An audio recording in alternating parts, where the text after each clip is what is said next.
Bismillahirrahmanirrahim. Assalamualaikum warahmatullahi wabarakatuh. Alhamdulillahilladzi bini'matihi tatimmus salihat. Wassalatu wassalamu ala nabiyyina Muhammad Nabi rahmah alladzi ba'asahu liutammima makarimal akhlaq wa ala alihi wa ashabihi wa tabi'in lahum bi ihsanin ila yaumiddin. Allahumma ati nafsi taqwaha wa zakkiha anta khairu man zakkaha anta waliyuha wa maulaha. Amma ba'du. Ikhwatul iman, ikhwatu fiddin, a'azakumullah wa uhibbukum fillah. Alhamdulillah, alhamdulillah, summa alhamdulillah.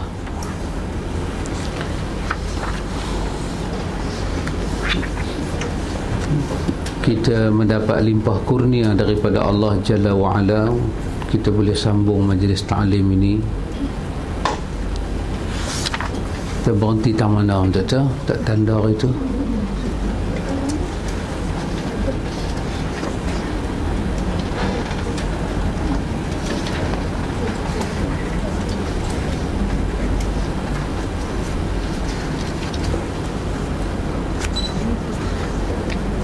Ada siapa-siapa tanda? Oh, sahabat pun tak tanda, ustaz pun tak tanda. Kita serupa.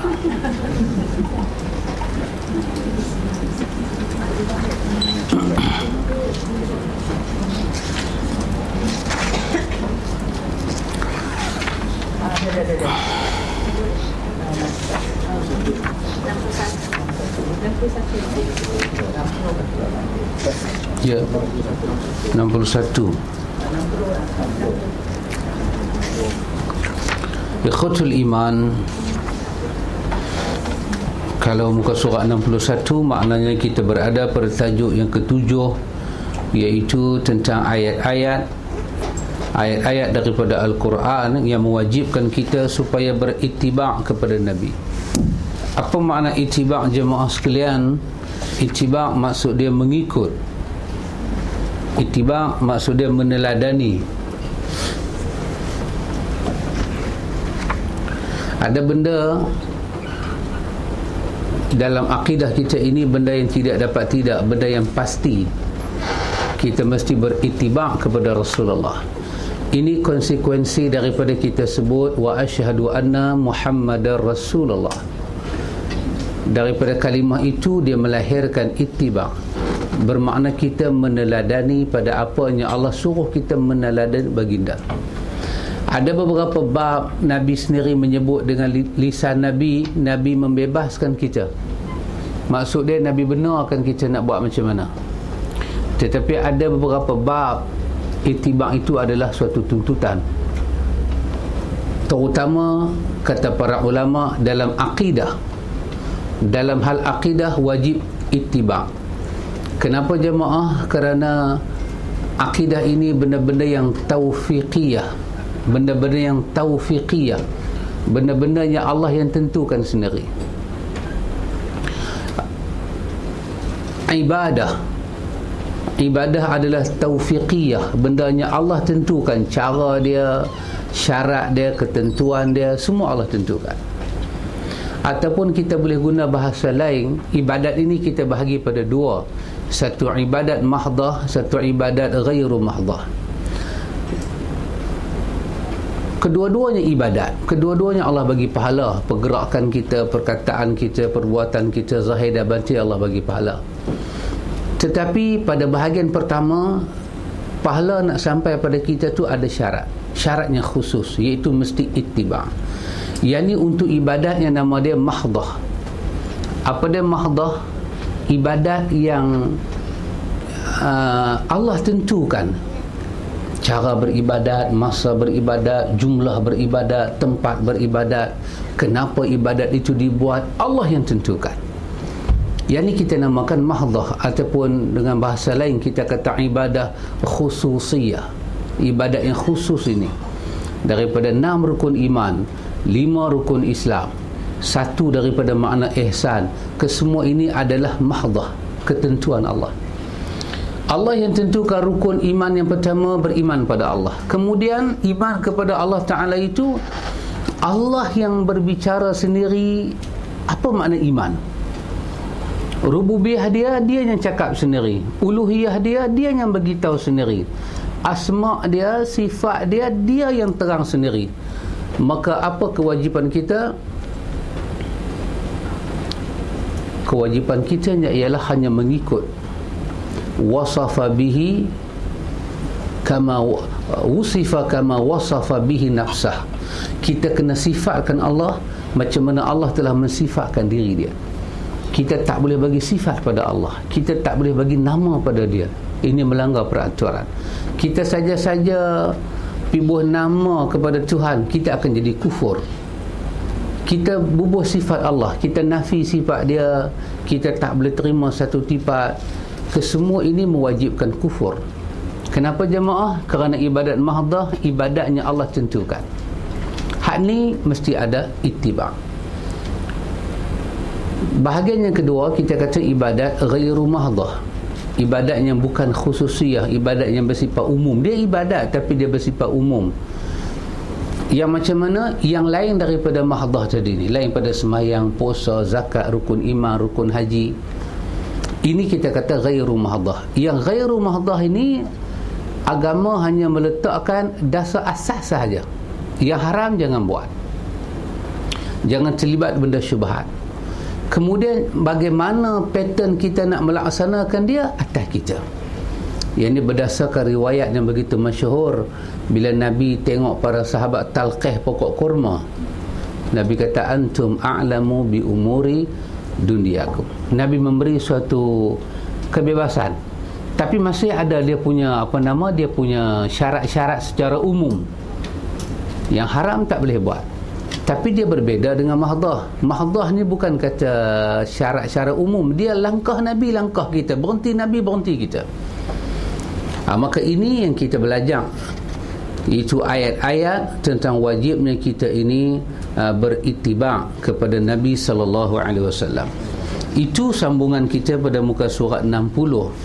Setelah kita tengok muka surat 58, ayat yang pertama daripada surah Ali Imran, ini kita masuk ayat yang kedua. Allah Ta'ala suruh kita mengikut Nabi. Allah berfirman, qul ati'u Allah wa rasula fa in tawallaw fa inna Allah la yuhibbul kafirin. Katakanlah, taatilah Allah dan Rasulnya. Apabila kalian berpaling, maka sesungguhnya Allah tidak suka kepada orang-orang yang kafir. Ayat ini mengandung makna bahawa jika seseorang menyalahi perintah Rasulullah SAW atau tidak berittiba' kepada beliau SAW, maka dia telah kufur, dan Allah tidak menyukai orang yang memiliki sifat demikian, meskipun dia mengaku dan mendakwa kecintaannya kepada Allah Subhanahu wa taala sampai dia mengikuti Rasulullah SAW. Seluruh jin dan manusia wajib untuk ittiba' kepada Rasulullah, sehingga seandainya ditakdirkan Musa alaihi salam hidup pada zaman Nabi, maka dia pun wajib berittiba' kepada Nabi Muhammad sallallahu alaihi wasallam. Demikian halnya dengan Nabi Isa alaihi salam ketika turun ke bumi di akhir zaman nanti, maka Nabi Allah Isa wajib ittiba' kepada Nabi Muhammad sallallahu alaihi wasallam. Sebagaimana dijelaskan oleh Al-Hafiz Ibnu Katsir rahimahullahu taala, kata Imam Ibnu Katsir, dan Rasulullah sallallahu alaihi wasallam diutus untuk seluruh makhluknya, makhluk Allah, baik golongan jin dan manusia.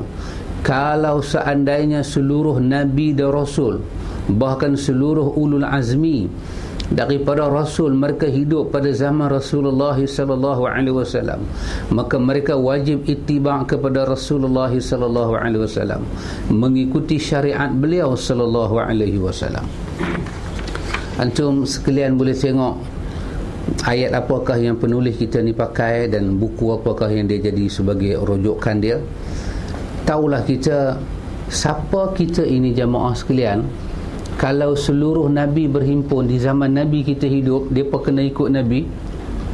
Daripada 25 tu kita ambil 5 yang cerita dia sangat masyhur, ulul azmi. Bahkan Allah kata fasbir kama ulul azmi.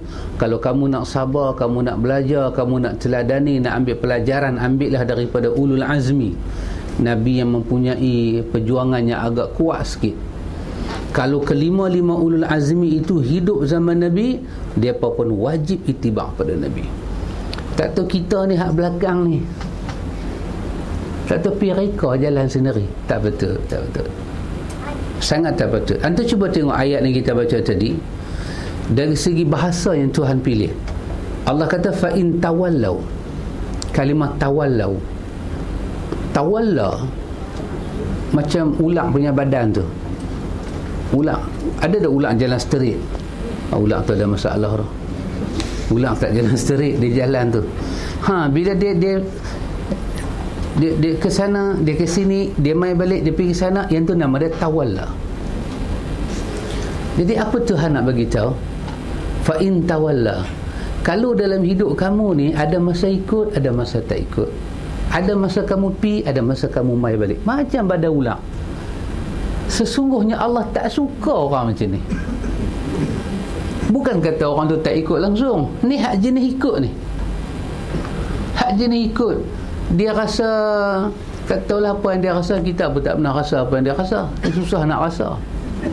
Jadi apa yang dia ingat tak tahu. Mungkin gamaknya dia satu masa dia rasa kekuatan dia ada, dia ikut. Tapi dari segi asasnya dia tahu tuntutan beriman kepada Allah, tuntutan beriman kepada Rasulullah. Kena jadikan kalam Nabi tinggi di atas kalam segala manusia. Kita boleh ragu dengan orang lain, tapi tak boleh ragu dengan Nabi. Karena itu para ulama hadis selalu ingatkan hadis-hadis yang sampai martabat mutawatir, iaitu hadis-hadis tentang larangan berdusta kepada Nabi. Man kazzaba alayya muta'ammidan. Hadis-hadis macam ni martabat dia mutawatir. Mutawatir lafzi, mutawatir maknawi. Sampai kata para ulama, mustahil rawi hadis itu berhimpun untuk berbohong. Mustahil. Mencecah riwayat mutawatir. Hadis-hadis ni semua bagi ingat pada kita sekalian, kalau kita berbohong satu pada Nabi, kemudian masa berbohong tu pula muta'ammidan, menyedari, tahu hakikat dia. Yang ini menjadi perbahasan para ulama. Muta'ammidan, satu orang tu bohong muta'ammidan, ada ilmu, sengaja, tahu dah tak boleh bohong juga. Untuk orang ini ada jaminan secara zahir dan batin satu tempat duduk dalam neraka. Daripada hadis ni, para ulama kata inilah balasan kepada orang yang memalsukan perkataan Nabi, berbohong. Hatta kita belajar dalam hadis jamaah sekalian, apa itu hadis, apa itu sunnah, ma idafa ila Nabi, apa yang kita sandar, kita sebut kepada Nabi, perkataan Nabi, perbuatan Nabi, takrir Nabi, sifat khuluqiyah dan khalqiyah, sifat akhlak dia, sifat tubuh badan dia, yang kesemua kita sandar tu menjadi hukum dan dalil kepada syarak, kepada syariat ini, itu adalah sunnah.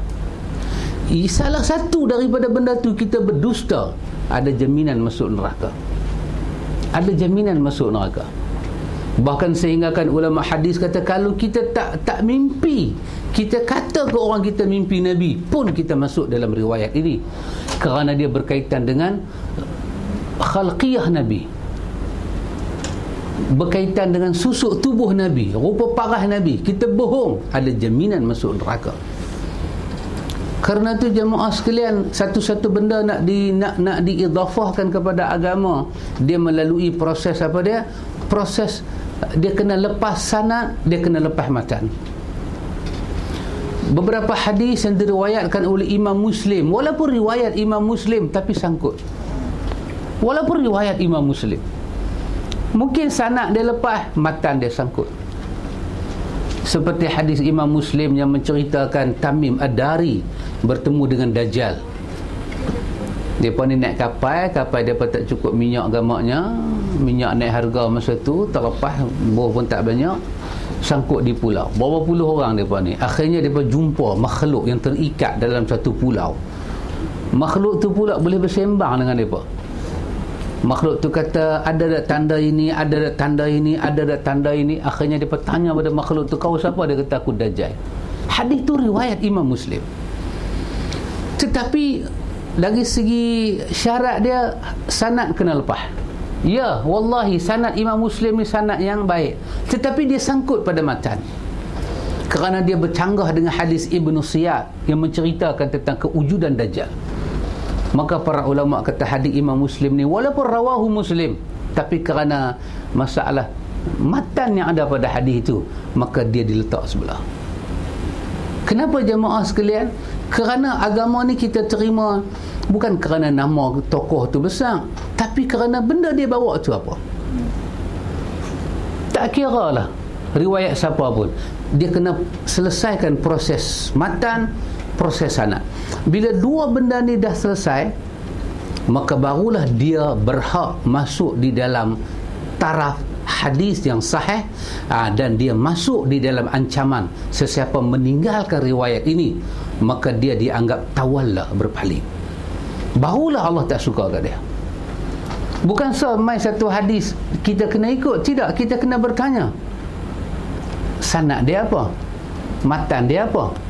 Ini bulan Rejab nak main dia, macam-macam dah. Puasa sehari macam 80 tahun, main dah. Puasa Ramadan pun sehari dapat pahala sehari. Ni puasa Rejab 80 tahun, puasa bulan Rejab, Ramadan selamat dah, tak puasa apa dah, 80 tahun ke apa. Lailatul Qadar pun berapa banyak. Bohong. Kenapa kita tolak jemaah? Memang dia ada sanad, memang dia ada matan, tapi ulama hadis kata rihul kadzib, bau pun dah bohong. Satu ibadat yang sunat tapi dapat kelebihan mengalahkan ibadat fardu. Ini salah satu ulama hadis kata dia punya rih, dia punya bau, dia dusta. Dia punya dusta. Imam Ibn Jauzi kata, kamu belajar, yang pertama kamu kena ingat iza ra'aital hadis, kalau kamu jumpa satu hadis, ya hadis kamu tu memang tak masuk dengan logik, tak ada sebelah. Hadis tak masuk dengan akal, tak ada sebelah. Tak masuk dengan akal buat ibadat sunat. Masuk bulan Rejab ni tukar buku. Buku apa yang tukar? Buku hutang. Buku apa yang tukar? Dia kata buku kita, cerita di Lauh Mahfuz. Nak tukar buku macam mana? Kena ada dalil. Benda-benda gaib ini kena dalil daripada Quran dan Sunnah. Riwayat yang kata tukar buku, riwayat itu wajib sahih dalam hal akidah. Macam mana senang kita terima riwayat macam tu, tak masuk akal. Dan buku tu pula bukan kata kecil, buku tu pula 2-3 kali ganda besar daripada langit dan bumi. Main buku apa ni? Bila kamu tengok satu hadis ni tak masuk dengan akal. Yang kedua kata dia, bila kamu tengok satu hadis ni bercanggah dengan Al-Quran dan Sunnah. Yang pertama bercanggah dengan maksud zahir Quran, yang kedua bercanggah dengan Sunnah. Ima riwayat dia tak sahih, ima isi dia bermasalah. Macam kita sebut tadi contoh hadis Imam Muslim, kamu tinggalkan dia. Ataupun yang ketiga, kamu tengok hadis cerita-cerita yang main ni bercanggah dengan usul agama. Usul agama ni apakah prinsip-prinsip agama? Maka bila ada salah satu daripada 3 benda ni pada satu cerita, fa'alam annahul mawdu', ketahuilah itulah kepalsuan yang datang kepada kamu, yang dia cuba dikala dengan kala kebenaran. Tolak dia. Kita tak boleh terima hal gaib. Kerana itu jamaah sekalian, ilmu ni dia adil. Dia bukan menolak orang, dia menolak benda yang kawan tu bawa. Ada orang yang jual barang kepada kita, kita tak mau barang dia. Adakah bermakna kita tak suka dia? Dah. Dia lah.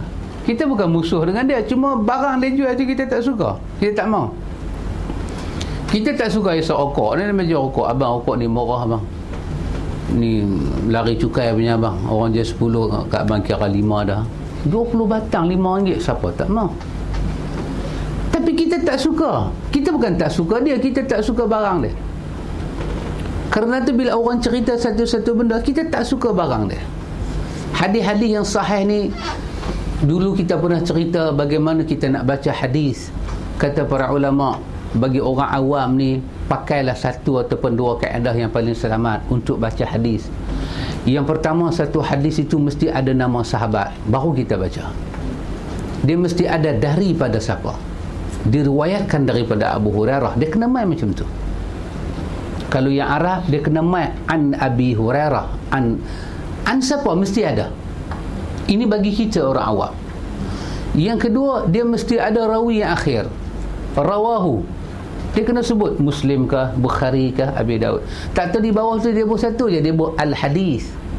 Oh, kita tak boleh baca. Dan yang ketiga, setelah dia sebut nama rawi itu, dia sebut martabat hadis itu. Dia tulis hasan kah, dhaif kah, apa nilai dia. Ini jalan paling selamat kita orang awam baca hadis. Ataupun kita pakai kaedah yang kedua. Kaedah yang kedua, dia tak sebut nama sahabat, kita masih boleh terima. Kenapa? Dengan satu kaedah, sahabat Nabi ni semuanya adil, maka kita tak tahu nama dia pun tak apa. Sahabat, mereka jujur, mereka ahli syurga. Tetapi dua perkara di bawah wajib ada. Riwayat siapa? Dia kena tulis Ibnu Majah kah? Dia kena tulis nama siapa? Dan yang kedua, dia kena tulis nilai hadis tu di sisi imam yang merawikan. Kalau yang ni semua tak ada, dia tulis aja hadis, boleh juga pakai dengan syarat hadis tu memang sahih, satu dunia tahu. Dia tak tulis apa, tapi dia bawa hadis innamal a'malu binniyat. Kita tahu hadis ni hadis sahih, Bukhari, Muslim, daripada Ibnu Umar, daripada Umar Al-Khattab. Hadis-hadis yang sahih lagu tu payahlah orang nak tipu kita. Tapi ni hadis-hadis yang pelik-pelik ni. Hadis kelebihan bulan Rejab, nisfu Sya'ban, Isra' Mi'raj. Hadis-hadis yang macam ni, yang tu mesti dia melalui proses pembaca hadis. Ada dua perkara ikhwan. Satu, kalau dia bukan hadis, kita kata dia hadis, ancaman masuk neraka. Yang kedua, kalau dia hadis, kita tolak, ancaman masuk neraka. Sangat berat. Jadi untuk memastikan benda itu, sanad dan matan memainkan peranannya sangat penting. Sangat penting. Tambah-tambah hal ghaib, kita kata tadi, hal aqidah. Siapa tahu tentang hal akidah, hal ghaib. Dalam bahagian akidah tu ada beriman malaikat, ada beriman dengan benda-benda sam'iyat, benda-benda yang tak nampak dengan mata, dosa, pahala, neraka, syurga, orang-orang mati ni daripada duduk tak mana. Yang kita tahu satu aja, ayat 100 daripada surah Al-Mu'minun, Allah kata mereka berada di barzakh. Barzakh tu di mana? Barzakh tu di alam ghaib. Barzakh ni bukan telaga di Yaman, alam ghaib. Telaga ni tempat ambil air. Lapat air cedok lah air tu. Antum bayang kalau kita tahu dalam telaga ada arwah orang mati, mampu kita nak minum air dah.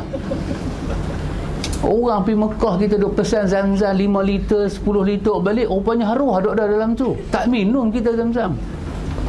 Siapa nak minum? Benda gaib kena ada dalil. Dia tidak boleh omongnya seenak dewe. Enggak bisa Pak. Dia bukan kita nak cerita keturunan kita, kita nak cerita hal kejadian Tuhan. Mana boleh kita tak tahu benda ni? Maka mestilah pencipta benda gaib itu yang bagi tahu kepada kita, Allah sendiri. Dalam surah Al-Mulk Allah katakan apa dia? Tentang walladzina yu'minuna bil ghaib, orang-orang yang mereka itu walladzina yakhshawna rabbahum bil ghaibi, walladzina yakhshawna rabbahum bil ghaibi lahum maghfiratun wa ajrun kabir, iaitu orang-orang yang takut akan Tuhan mereka, dan Tuhan mereka itu ghaib. Tuhan ni tak nampak, dia suka apa, dia tak suka apa, Apa dia suruh kita buat, kita tak boleh miakai, kena pakai dalil. Dan dalil itu kena dilihat daripada dua jalan tadi, matan dia, sanad dia. Matan ni apa dia? Teks dia, bicara dia. Sanad ni apa dia? Pembawa cerita dia. Kesemuanya kena benar. Pasal itu ulama hadis kalau tak kenal satu orang ada meriwayatkan hadis, ulama hadis akan namakan orang ini dengan nama Syekhul Majhul. Kami tak kenal dia siapa. Bila tak kenal dia siapa, martabat hadis itu akan jatuh. Satu orang rawi hadis tak boleh kita tak kenal dia, mesti kita kenal. Kita kenal muka dia, sifat dia, bahasa dia, kenal. Kenapa? Kerana kita takut tadi, kalau dia bukan hadis kita terima, kita diancam masuk neraka. Kalau dia hadis yang benar, kita tolak. Allah tak suka ni ayat ini, fa in tawallau fa innallaha la yuhibbul kafirin. Allah sekali-kali tak suka pada orang yang kafir. Siapa dia orang kafir ini? Orang yang tawallau, berpaling. Dia berpaling. Di sini dia ada syarat. Fa'in ini menjadi syarat kepada apa? Kepada la yuhibbul kafirin. Kenapa Allah tak suka orang kafir? Kenapa Allah tak suka pada orang kafir? Apa yang ada pada mereka? Ada pada mereka satu benda, tawallau, berpaling. Itu Allah tak suka. Kenapa Allah tak suka orang berpaling? Sebab perintah Allah, ati'ullaha war rasulah. Perintah daripada Allah, taat kepada Allah dan taat kepada Rasul.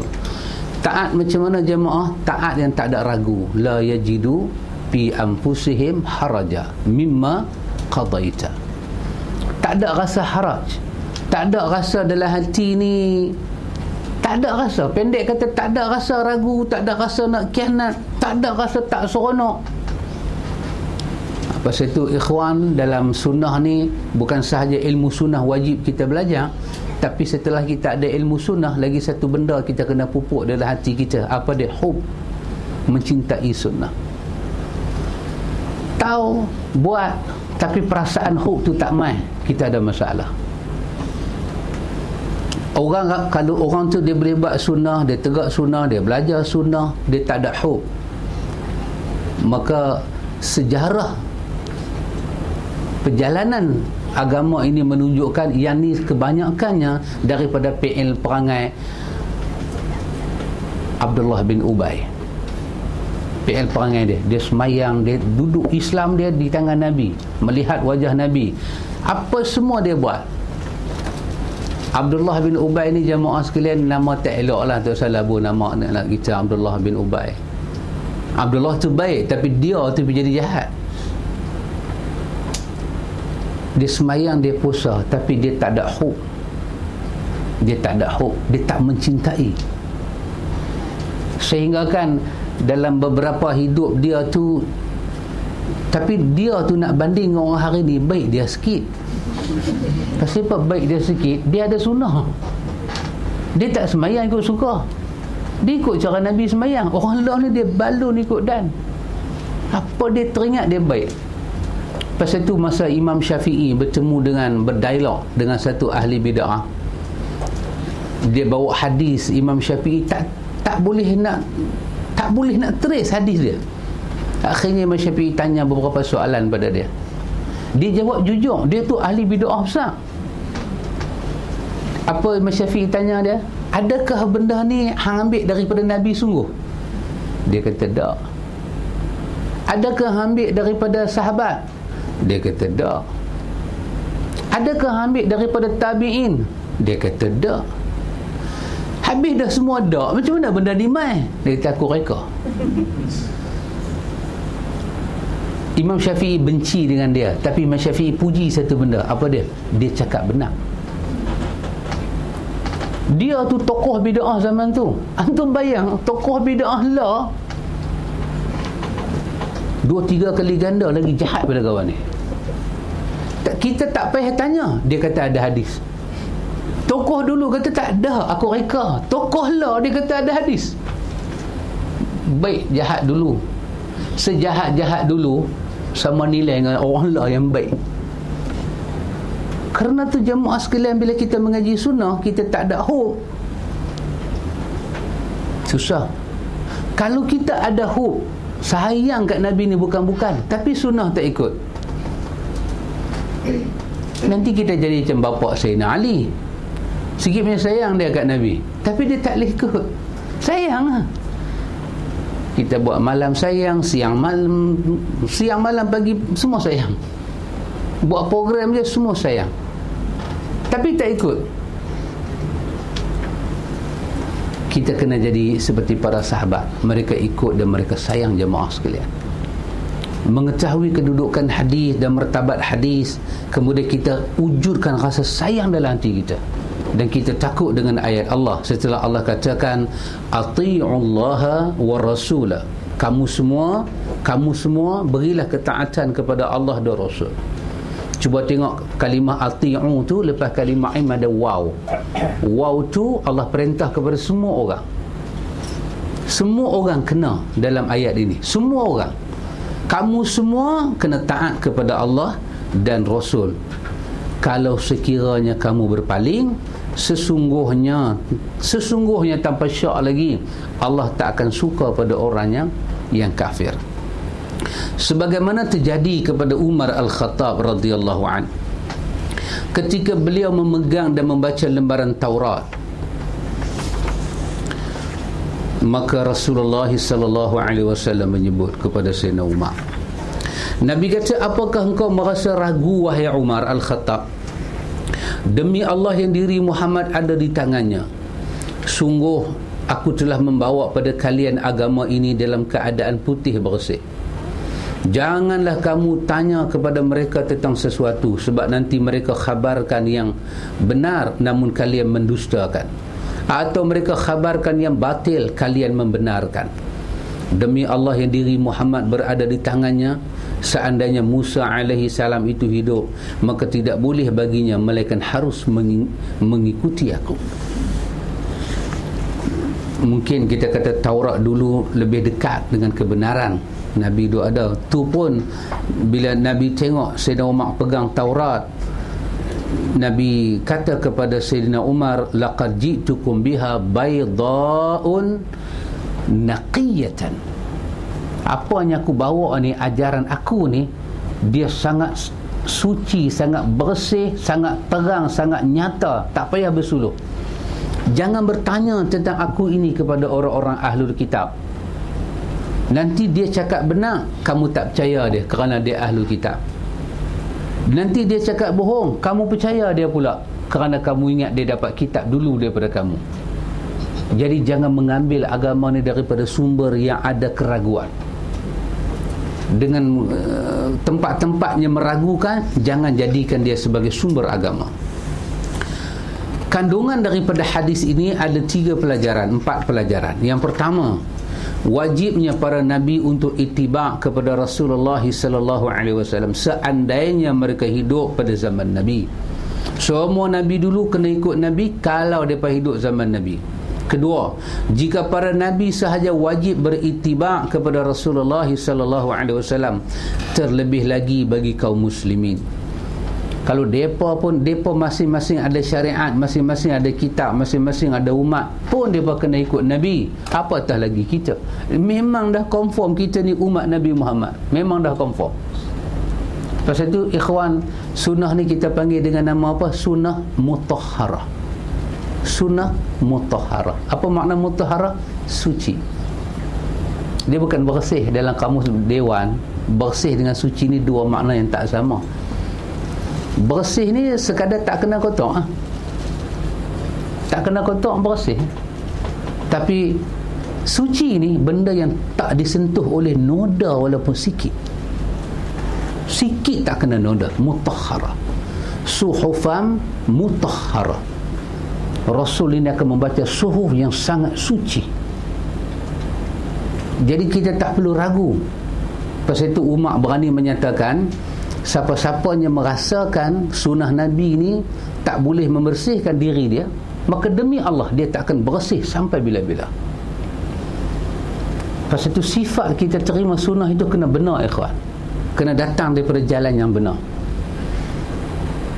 Yang ketiga, Umar Al-Khattab radhiyallahu anhu tidak diragukan lagi tentang keimanannya dan telah dijamin pasti masuk syurga. Akan tetapi Rasulullah sallallahu alaihi wasallam tetap menegurnya ketika dia membaca kitab Taurat. Macam tu juga Umar Al-Khattab, dia baca khutbah dalam hadis Bukhari, dia baca khutbah jemaat, tiba-tiba Osman masuk. Bila Osman masuk, Osman main lambat. Ini hari jemaat, Umar baca khutbah, Osman main lambat. Osman ambil ayat sembahyang, Osman tak ada mandi jemaat. Jadi Sayyidina Umar ni dia kenal lah orang mandi, orang tak mandi ni, tengok muka tu berlemah tau. Umar tengok tengah dia baca khutbah, dia tegur Sayyidina Osman. Dia kata, Osman, wuduk saja. Padahal ni hari Jumaat, orang tak mandi. Nabi ajak kita mandi. Apa jawab Osman? Sibuk.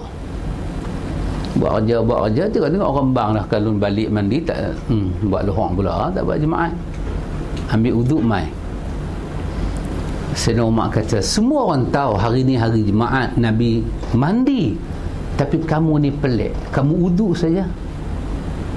Imam Ibn Hajar dalam Fathul Bari dia kata apa? Bila Umar menggunakan mimbar Jumaat, tegur Osman, sedangkan Umar tahu kelebihan yang Osman miliki, dia ahli syurga. Kata Ibnu Hajar dalam Fathul Bari menjadi dalil, satu-satu orang yang mempunyai kelebihan, dia ada kelebihan, janganlah kerana kelebihannya itu menyebabkan dia tidak dibetulkan kerana jalannya tidak berada di atas sunnah. Kelebihan dia ada tu, jangan kerana kelebihan dia ada tu menjadi penghalang dia nak ikut sunnah. Dalam hadis Bukhari dalam bab sembahyang jamak qasar, cerita Osman dengan Abdullah bin Mas'ud, dia sampai di Mina. Semua orang tahu bila sampai di Mina, Nabi sembahyang 2 rakaat, Nabi sembahyang 2 rakaat. Tiba-tiba Osman buat 4 rakaat. Abdullah bin Mas'ud duduk di belakang, dia kata, inna lillahi wa inna ilaihi raji'un. Kalau kita ada di Mina itu, kita ingat siapa pula mati. Alah, mati pula seorang. Kata Abdullah, Nabi buat 2, kenapa Osman buat 4? Ulama hadis mengambil cerita ini untuk menyimpulkan satu benda. Kelebihan seseorang tak boleh jadi penghalang, dan kelebihan seseorang tak boleh menjadi sebab untuk dia tidak mengamalkan sunnah Nabi. Bila satu orang tu ada kelebihan macam mana pun, mailah dia dengan nama Al-Fadilah ke Sahibu Samahah ke, tengok-tengok jalan dia menyeleweng. Betulkan dia. Kita kata nak betul ke mana, dia pun mengaji lama, mengaji Arab. Dia mengaji Arab lama sampai dia cakap Arab tak faham, lama dia mengaji Arab. Lama, takkanlah kami nak tegur dia. Tengoklah dia pakai ke mana, tengoklah dia tu ke mana. Tak, ikhwan. Umar sanggup tegur Osman, wahai tu hari Jumaat, tegur pula public. Patut Umar panggil kan Osman masuk pejabat dia, ni nak tanya awak mai tak mandi. Tapi Umar guna mimbar Jumaat tegur Osman. Kenapa ikhwan? Sunnah ni lebih mempunyai keutamaan daripada orang yang ada kelebihan. Sunnah ni lebih ada keutamaan daripada orang duk dalam dunia ada kelebihan. Kerana tu dia kena dibetulkan. Kerana sifat sunnah ni ikhwan, dia masuk kepada siapa-siapa, dia akan membersihkan orang. Kerana itu kita kena ikhlas ketika kita bawa diri kita pada sunnah, dan kita kena bersedia sunnah ni merawat hidup kita. Bagi peluang. Hari Khamis sudah saya pergi ke Sungai Petani. Saja pergi Sungai Petani jumpa kawan-kawan, sekadar nak mendengar luahan-luahan hati kawan-kawan. Kawan-kawan Sungai Petani cerita, Ustaz, kami ni duduk cari rumah nak pindah keluar ke taman ni, tak larat duduk. Kebetulan taman tu saya pergi, kata Ustaz Mai, wahai orang Sungai Petani, bukan kenal saya pun, saya bukan duduk Sungai Petani. Tutup pintu habis, rumah dekat-dekat, tutup pintu. Ustaz Mai rumah saya, Ustaz, maklumat Ustaz Mai rumah saya ni sampai ke surau tahu. Ustaznya mengajak panggil kami sekeluarga, nasihat, jangan duk pergi dengar kuliah mamak ni, dia ni bahaya ni. Saya tengok kawan-kawan cerita dengan lengan air mata. Saya pergi ke Tikam Batu, kawan di Tikam Batu tu sampai jual rumah dia, jual rumah. Lepas jual rumah, pergi sewa sementara nak dapat rumah lain. Kenapa? Tak tahan orang cakap. Saya tanya, sahabat jual dadah ke? Dia kata, dah Ustaz, tak jual dadah. Habis orang kata, saya apa? Orang bagi tekanan ni pasal hari Jumaat kami tak buat qabliyah Jumaat. Subuh kami tak angkat kunut. Kena tekanan. Pindah. Ya, pindah rumah. Dan orang ni boleh bertahan pasal apa? Pasal dia ada hub. Kalau hub tak ada, sayang dengan sunnah tu tak ada, orang utara kata terlenji habis. Jahannam lah marah. Jahannam. Apa yang buat kita kuat, ikhwan? Bukan pasal badan kita kuat. Kita pergi kumpul kawan-kawan yang duk pergi angkat besi ni kan, petang-petang duk pergi angkat besi, badan berketir macam ketir bata. 4 orang sudah. Kita kata nak minta tolong sahabat, jom kita pergi pukul itu imam. Saya nak sahabat pukul itu imam. Dia tanya siapa nak pukul itu imam. Kita kata kita nak pukul itu imam. Pasal itu imam ni pantau orang mati nak buat tahlil. Kita haraplah badan besar-besar ni boleh pukul. Dia tak boleh pukul. Dia kata apa? Masa pak saya mati pun dia buat juga. Ikhwan, badan yang kuat tak boleh buat apa, ikhwan. Dia kena ada hati yang kuat. Pasal itu Nabi menyebut tentang mukmin qawi ahabbu ila Allah minal mukmin ad-dhaif. Mukmin yang kuat bukan kata kuat tubuh badan, kuat keyakinan dia pada Allah. Allah lebih suka daripada mukmin yang tak kuat keyakinan dia. Kita bila belajar sunnah, ikhwan, sunnah tu kalau masuk dalam jiwa kita, dalam hati kita, dia masuk dalam daging darah kita, dia ada satu perubahan iklim. Kita tak boleh pisah dengan dia. Macam orang bercinta lah. Antum bagi tahu lah, ni laki ni tokek ganja, tokek dadah, kena tangkap 5 kali dah. Ada rekod tak baik. Pasal cinta tu buta, campur buta perut sikit, dia tak boleh dah. Ubat dia bagi menikah lah.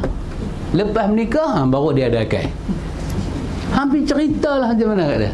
Lagu tu, ikhwan, bila hub ni masuk dalam hati kita, sebelum kita mengaji dalil-dalil tentang perbandingan kunut dan tak kunut subuh, kita mengaji dulu kedudukan sunnah di sisi syariat. Kita mengaji dulu kedudukan sunnah di sisi akidah. Mengaji itu dulu. Kalau kita terus pergi mengaji bab-bab yang macam fiqh ni, dia hanya buat kita pandai bercakap dan pandai debat dengan orang. Tapi kita tak boleh menghayati makanu sunnah fi tasyri' al-islami. Kita nak tahu kedudukan sunnah ni di sisi agama kita. Bila ayat Quran dikapit, ati'ullah wa ati'ur rasul, rasul tu sunnah lah. Ketaatan dibubuh pada satu ayat, pada satu baris. Kenapa wujud benda macam tu? Kita nak belajar tu dulu. Kenapa sebelum Allah cerita pada kita sunnah, Allah gambarkan Nabi tu macam mana? Allah gambar Nabi dengan beberapa gambaran. Ma dhalla sahibukum wa ma ghawa. Wa ma sahibukum bimajnun. Allah gambar Nabi dengan beberapa gambaran. Yang Nabi cakap ni kamu dengar pelik, ma dhalla, tak ada yang sesat. Wa ma ghawa. Yang sesat pun tak ada, yang nak melalut pun tak ada, yang tersasar pun tak ada. Benih-benih kesesatan pun tak ada. Sesat jauh sekali. Majnun, gila, jauh sekali. Wala biqaulin kahin wala syair. Bahasa dia bukan bahasa bomo, bukan sajak puisi. Baru Allah katakan, in huwa illa wahyun yuha, semuanya wahyu daripada aku. Hatu kita tahu dulu, jemaah sekalian. Walaupun kita tak belajar apa lagi, kita tak start apa lagi bab sunnah. Dalam uduk ni apa sunnah dia, tak belajar lagi. Tapi kita belajar makan sunnah dulu. Di mana sunnah ni dalam agama ni? Hak tu tahu dulu. Yang ni nak belajar di mana? Kena buka bab akidah. Kita jumpa bab ni dalam bab beriman kepada para nabi, para rasul. Pertama beriman pada Allah, kedua beriman pada Rasul. Jumpa bab tu, baru belajar bab tu. Tahu kedudukan Rasul tu macam mana? Kenapa Allah dan para malaikat berselawat pada dia? Diutuskan dia rahmat bagi sekalian alam. Allah puji akhlak dia, bukan Allah puji. Bila kita tahu semua benda tu, ikhwan, lepas tu kita belajar apa itu sanad, apa itu matan. Kemudian kita belajar bagaimana amalan Nabi, dia masuk dalam hati kita ni ikhwan, dia tak keluar dah. Tapi kalau yang ni kita tak tahu, kita terus pergi belajar. Pergi belajar ayat musta'mal, ayat mutlaq, ayat mutaghayyir, ayat mutanaji. Pergi belajar tu dulu. Dia pandai apa? Pandai berkelai ya? Bukan pandai apa? Dia sendiri tak ada hope, dia sendiri tak ada sayang dengan sunnah, tak ada. Antum bayang riwayat-riwayat Nabi dengan sahabat. Riwayat Nabi dengan sahabat, antum tengok depa punya detik-detik hidup depa tu, sahabat sampai pada peringkat boleh meleleh air mata tengok Nabi sayang. Macam mana benda tu mai? Macam mana boleh mai? Apa yang ada dalam hati dia pun tak tahu. Seperti yang berlaku kepada sahabat Nabi Rabi'ah Al-Aslami dalam hadis Imam Muslim.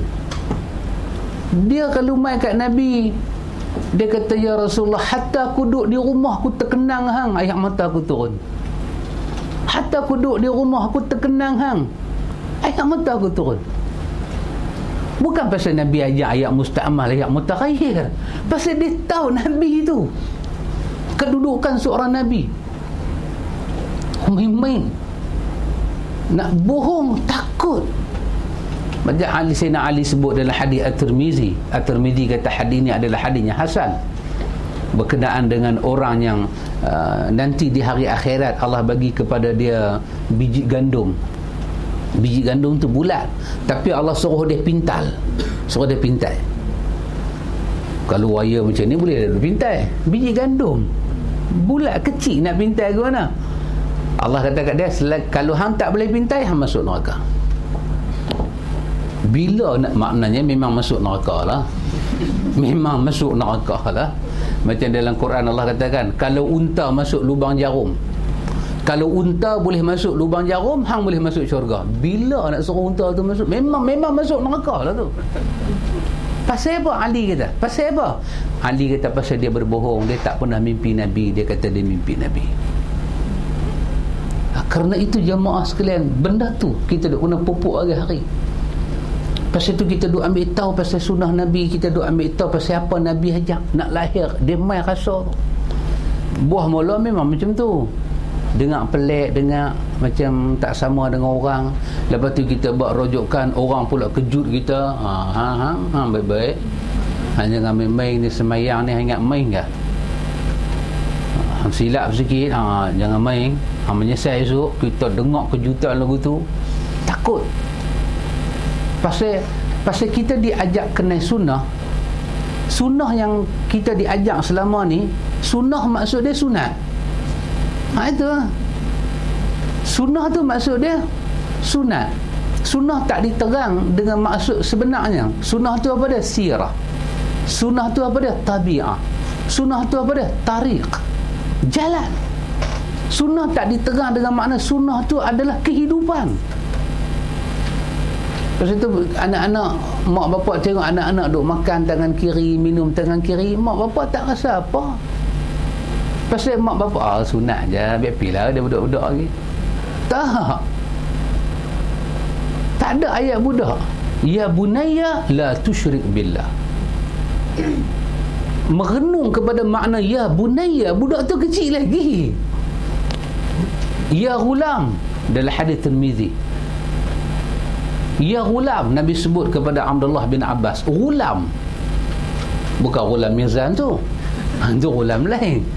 Ghulam, orang Arab sebut ghulam, budak-budak kecil. Apa Nabi kata? Ihfazillah tajidhu amamak. Bukan budak tu dah keluar universiti, kecil lagi.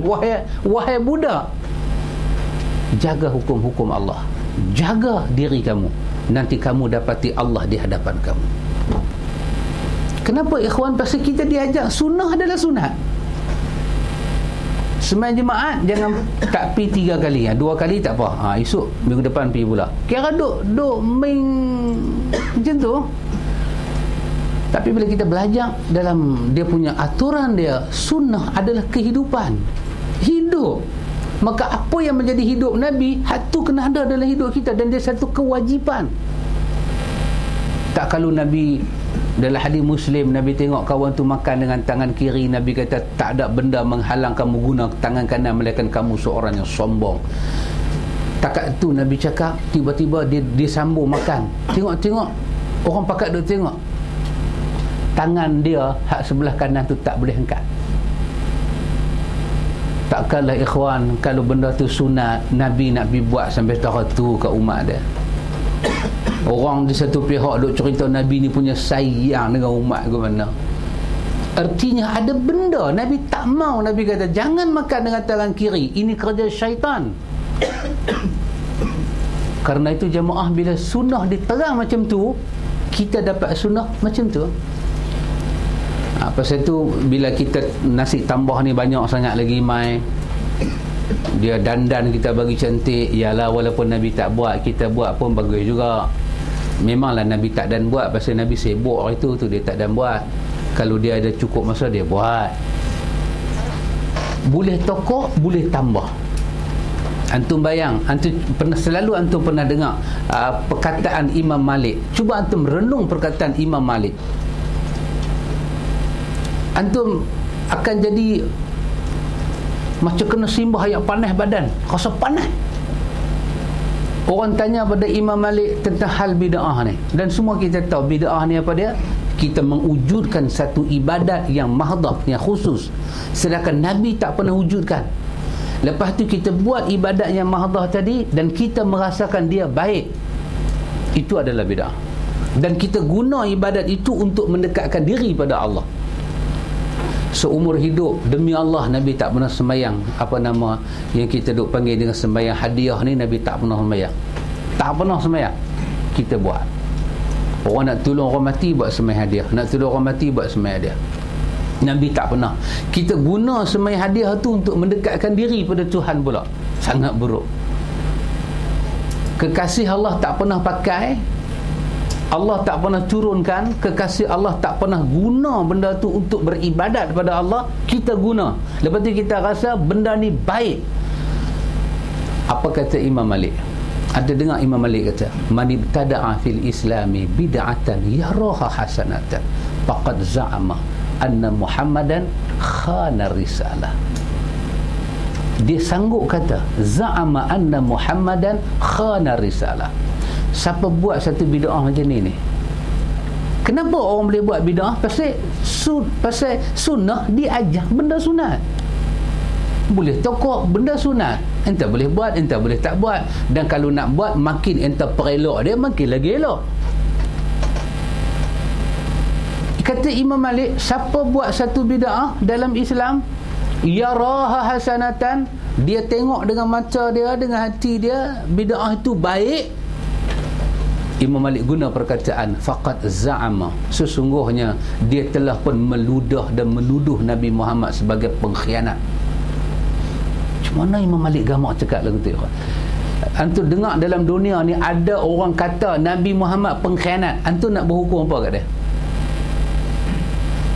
Kita dengar-dengar dia kata Nabi pengkhianat, kita kata bagusnya, solehnya kawan ni. Tak, kita kata apa dia? Inilah orang fasik, orang kufur, menuduh kekasih Allah pengkhianat. Macam mana Imam Malik boleh kaitkan kufur pada orang buat bid'ah? Kenapa ikhwan? Kerana ibadat mahdah ni tak boleh dia kena ikut Nabi, tak boleh reka. Kita nak reka ni dalam bahagian yang kedua, yang ghairu mahdah. Kita nak pakai kereta apa, kita nak buat rumah besar mana, nak pakai color baju apa, atas kita yang tu ghairu mahdah. Cuma dia ada undang-undang dia je, haram jangan buat. Jangan perbesar rumah kita sampai orang tak nampak rumah jiran. Orang nak main kenduri tak nampak, ingat dia pindah. Rumah dia ada belakang. Kita perbesar kiri kanan, tutup habis rumah dia. Rumah dia siang berbuka lampu, malam lagi kena tambah lampu. Gelap terus, rumah kita naik tinggi. Itu saja dia punya tu. Tapi tak mesti kita kena buat rumah, kena pergi ke Mekah, tengok balik bumbung Nabi panjang mana, berapa kaki tinggi dia. Rumah kita besar lagu tu. Tak, kalau rumah kita besar lagu tu, mampu ya kita hari ni. Daripada Penang nak masuk ni dunia unta. Bila nak sampai? Kuliah kita 4 tahun sekali ya. Anak naik Malindu, anak-anak payah pelai anak, jangan hilang macam 370 sudah. Pasal apa? Yang tu ghairu mahdah. Hak ni mahdah. Tak boleh. Kena ikut cara Rasulullah. Yang keempat, pelajaran yang keempat daripada yang tadi, hendaklah kita lebih mengutamakan untuk mempelajari Quran dan Sunnah. Kita mesti mempelajari Quran dan Sunnah. Pasal itu Nabi sebut dalam riwayat Imam Malik dan disokong dengan riwayat-riwayat Imam Muslim tentang Nabi tinggalkan dua benda, Quran dan Sunnah. Quran dan Sunnah. Belajar Quran, belajar Sunnah. Tapi antum tengok, masyarakat kita ni ada masalah. Belajar Quran apa hukum? Fardu kifayah. Belajar Sunnah apa hukum? Fardu kifayah. Yang fardu ain ni apa dia? Yang pelajar ain belajar tauhid, belajar fiqh, belajar tasawuf. Mai ikut mana tu? Nanti satu hari kita ambil toslet, kita pergi cari mai ikut mana benda ni? Tak tahu mai ikut mana. Nabi sebut Nabi sebut khazanah yang dia tinggal. Apa dia? Kitab Allah dan sunnah dia. Lan tadillu abada. Tak sesat. Tak sesat. Siapa yang i'tasim ni, siapa yang berpegang dengan Quran dan sunnah, tak boleh sesat ni. Tak boleh sesat. Kalau dia sesat juga, tak tahulah dia ni apa pasal nak jadi sesat. Serta memahami dan mengamalkannya siang dan malam. Adapun untuk membantah ahlul kitab, cukup dengan Quran dan sunnah sebagaimana dicontohkan oleh Rasulullah sallallahu alaihi wasallam dan para sahabat radhiyallahu anhum. Bagi mereka yang telah menghafal dan memahami Al-Quran dengan benar, boleh bagi mereka membantah ahlul kitab dengan tujuan mengajak mereka masuk ke dalam agama Islam yang selamat ini, bukan dengan tujuan agar dikatakan bahawa dia hebat. Ikhwan, kita belajar Quran, kita belajar sunnah, benda nombor satu kena ada dalam kepala kita apa dia? Kita nak diri kita selamat. Kita nak diri kita selamat. Pasal ayat Quran menyatakan ku anfusakum wa ahlikum nar. Ayat itu bermula dengan ya ayyuhallazina amanu. Kita nak selamat diri kita, keluarga kita, anak-anak kita. Antum jangan tunggu anak umur 15 tahun baru nak cerita sunnah ke dia. Umur dia 4 tahun, 5 tahun bagi tahu kat dia. Dia duduk tengok, duduk melompat dalam televisyen, bagi tahu ni bid'ah ni Nabi tak buat. Habaq kat dia. Antum lazimkan kalimah tu dengan dia. Bimbing dia. Bukan kita ajak anak kita membid'ahkan orang, kita bimbing dia. Kita bagi tahu kat dia setiap benda yang dia nak kata bid'ah tu macam mana. Budak umur 6 tahun, 7 tahun, kepala otak elok ikhwan. Bukan macam kita 50, 60 baru kita nak mengaji, jenuh duk abang, muka surat pun tak ingat. Lain budak-budak ni ikhwan, otak dia elok, bersih otak dia. Budak-budak duk hafal Quran. Tu tengok budak-budak hafal Quran terhinggut. Kan? Kita kata awak budak terhinggut, rupanya otak kita ni bila kita goncang dia hidup. Hantu dia pada hinggut lah. Cuba antum duduk di rumah hafal satu surah, apa dengan kesopanan dan kesusilaan. Dosa buat apa duduk tu je. Cuba apa tengok. Apa yang kita boleh hafal? Lam yakunil ladzina kafaru, lam yakunil ladzina kafaru. Cuba antum bagi badan bergoyang. Goyangkan badan. Bukan menari. Dah, bagi otak kita ni berhinggut. Otak kita ni berenggut, dia takap, dia macam kamera, dia flash. Kita kalau berenggut dia mampu terus lah, otak kita pun dah tak center. Bagi tahu budak-budak ni sunnah ni apa ikhwan. Bagi dia dengar ceramah-ceramah sunnah, dia tengok TV-TV sunnah, buku-buku sunnah. Kita nak mati buku ni tak aput lagi, dia boleh baca. Ku anfusakum wa ahlikum nar. Ikhwan, kalau tak ada sayang ikhwan, susah sunnah nak hidup. Sayang macam mana saya nak wujud rasa sayang kepada sunnah ni pada isteri, pada anak-anak, apa nak kena buat?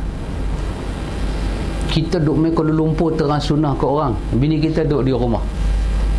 Last sekali lelaki tahu sunnah, bini pergi masuk tekor marhaban. Bini tu dia suruh sama naik Johan pula. Nak kata apa kat dia? Tak boleh satu tu. Sebelum kita keluar bagi tahu pada orang, kita kena bagi tahu dalam rumah kita dulu. Dalam rumah kita. Tak boleh ada soalan daripada dalam rumah kita yang dia tak faham sunnah. Tak boleh ada ya kawan. Kalau ada, tak boleh keluar. Tak ada makna ustaz keluar lagu tu. Tak boleh kawan. Antara saya terang sunnah di luar dengan saya terang kepada anak di rumah, kewajipan dalam surah Tahrim tadi, ku ampusakum wa ahlikum nara, keluarga. Macam buku ni saya nak baca pada antum, saya dah habis dah baca dengan anak-anak saya buku ni, baru saya boleh baca kat antum. Saya akan pastikan setiap buku saya nak baca di luar, saya dah habis dah dengan anak-anak saya. Tak kalau saya terang pada antum, anak saya,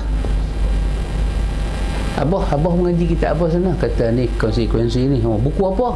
Dia tanya kita buku apa? Dia duk ingat URTV ke, majalah gila-gila ke, majalah mangga ke? Tak boleh kawan. Setiap isi yang saya terang di sini, anak saya kena tahu. Kena habis. Dia kena buat nota. Baru saya boleh keluar cerita pada antum. Tak kalau apa dia antum? Antum tahu. Nanti antum mai rumah saya, tengok anak saya, antum sembang. Kata kita kena pegang dengan sunnah. Tak tahu anak saya tanya, Pak Cik, sunnah apa dia? Allah, muka ni nak buat tahu nak. Kalau kasawari boleh tutup, kita bukan kasawari. Jangan main-main kawan. Nak wujud sayang. Antum, kita ada pengalaman. Orang macam saya ada pengalaman. Kita pergi ke Nuri Kenara, kawan-kawan sunnah panggil, kita seronok lah. Bila kawan-kawan sunnah panggil ke Nuri, kita duk bayang dia mesti akan mengikut peraturan sunnah. Tengok-tengok dia keluar real. Kita nak makan nasi duk keras lagu tu, macam nak telan buah zakum, tak lepas. Kata awak jadi lagu tu, ustaz, anak-anak ustaz. Macam mana anak-anak jadi lagu tu ya kawan? Awak kita ni bila beranak terlebih kat beruang ke? Anak kita beruang belah ke? Kita tak belah ke? Sampai anak kita sampai tak tahu apa. Tak boleh kawan, salah. Bukan macam tu pelajaran sunnah ya kawan. Itu maknanya kita ada ilmu sunnah, kita tak ada hub. Kalau lah macam umur saya ni dah tua-tua dah, anak-anak pun dah kahwin, dah besar, menantu hak mula tu pun nak beranak dah. Lah ni baru saya faham sunnah. Anak pun dah besar, baru saya risau macam mana anak ni. Lain bab. Maknanya kita baru dapat petunjuk sunnah, kita baru nak terang. Hak ni Quran bagi tahu, kesalahan kamu Allah akan ampun. Tak apa. Tapi ni anak kita masih lagi dalam peringkat kita boleh didik dia. Kena terang ikhwan. Jangan bagi malu agama ni ikhwan. Kita mengaji sunnah, pergi mayat, orang duk tengok anak kita main mayat pakai baju macam nak pergi bola, belakang Ronaldo. Takkanlah tak boleh ingat ni rumah mayat, ni bukan padang bola. Sayang mana kat Ronaldo ni? Bapa tegar di atas sunnah. Tengok tegak budak tu lah. Aku dulu bukan aku yang sekarang. Serupa lah dengan bapa ni. Tak boleh ikhwan. Salah lagu tu ikhwan. Pasal tu nama dia izhar al-mahabbah. Kita zahir dengan sunnah, zahirkan sunnah tu dalam hidup kita. Zahirkan ikhwan. Kena tunjuk ke anak-anak kita. Risiko. Jangan bicara soal cinta kalau tak mau risiko. Kita malu-malu, kawan kita kata, abang mai lah jumpa bapak saya, abang Aminah. Aku takut lah, aku malu tak menikah lah. Ha? Abang tak boleh lah, abang tak mau. Tak mau mana boleh tak mau? Mana boleh tak mau? Risiko kena ambil ikhwan. Kita nak pakai uniform apa? Jadi polis tapi tak mau pakai uniform polis. Polis apa? Saya bomba tapi uniform bomba saya tak mau. Saya nak pakai jubah putih tiap-tiap hari. Hang nak pergi duduk pejabat mana? Hang nak duduk pejabat mana? Setiap tempat tu uniform melambangkan kerja dia nak buat. Anda tengok orang-orang bid'ah dengan uniform dia. Dia main dengan uniform dia. Dia didik anak-anak dia. Dia kumpul anak-anak dia. Dia ajak anak-anak dia. Kita tak boleh ikhwan. Jangan buat lagu tu ikhwan. Nanti sunnah mati. Mati sunnah pasal apa? Naik satu bid'ah, mati satu sunnah. Tak ada satu penerangan. Padam. Sinar sunnah tu padam ikhwan. Apa yang boleh kita terang, kita mesti terang. Risiko kita kena ambil ikhwan. Risiko kena ambil. Kalau saya tak mau ambil risiko, keluarga saya tak boleh faham sunnah. Kalau saya tak mau ambil risiko, kakak-kakak, abang-abang saya tak boleh faham sunnah. Kalau saya tak mau ambil risiko, birah saya, ipak saya, pak mentua saya tak boleh faham sunnah. Kalau saya nak ambil, malu nak cakap pak mentua. Jangan main-main, pak mentua saya pakai dah. Pak Usik aku hamba kena, jaga baik. Pakai dah ni boleh bunuh orang je. Semua orang tak boleh bunuh dia. Macam mana nak terang? Nak terang je. Nak bagi tahu sunnah. Ya. Peduli pi ya.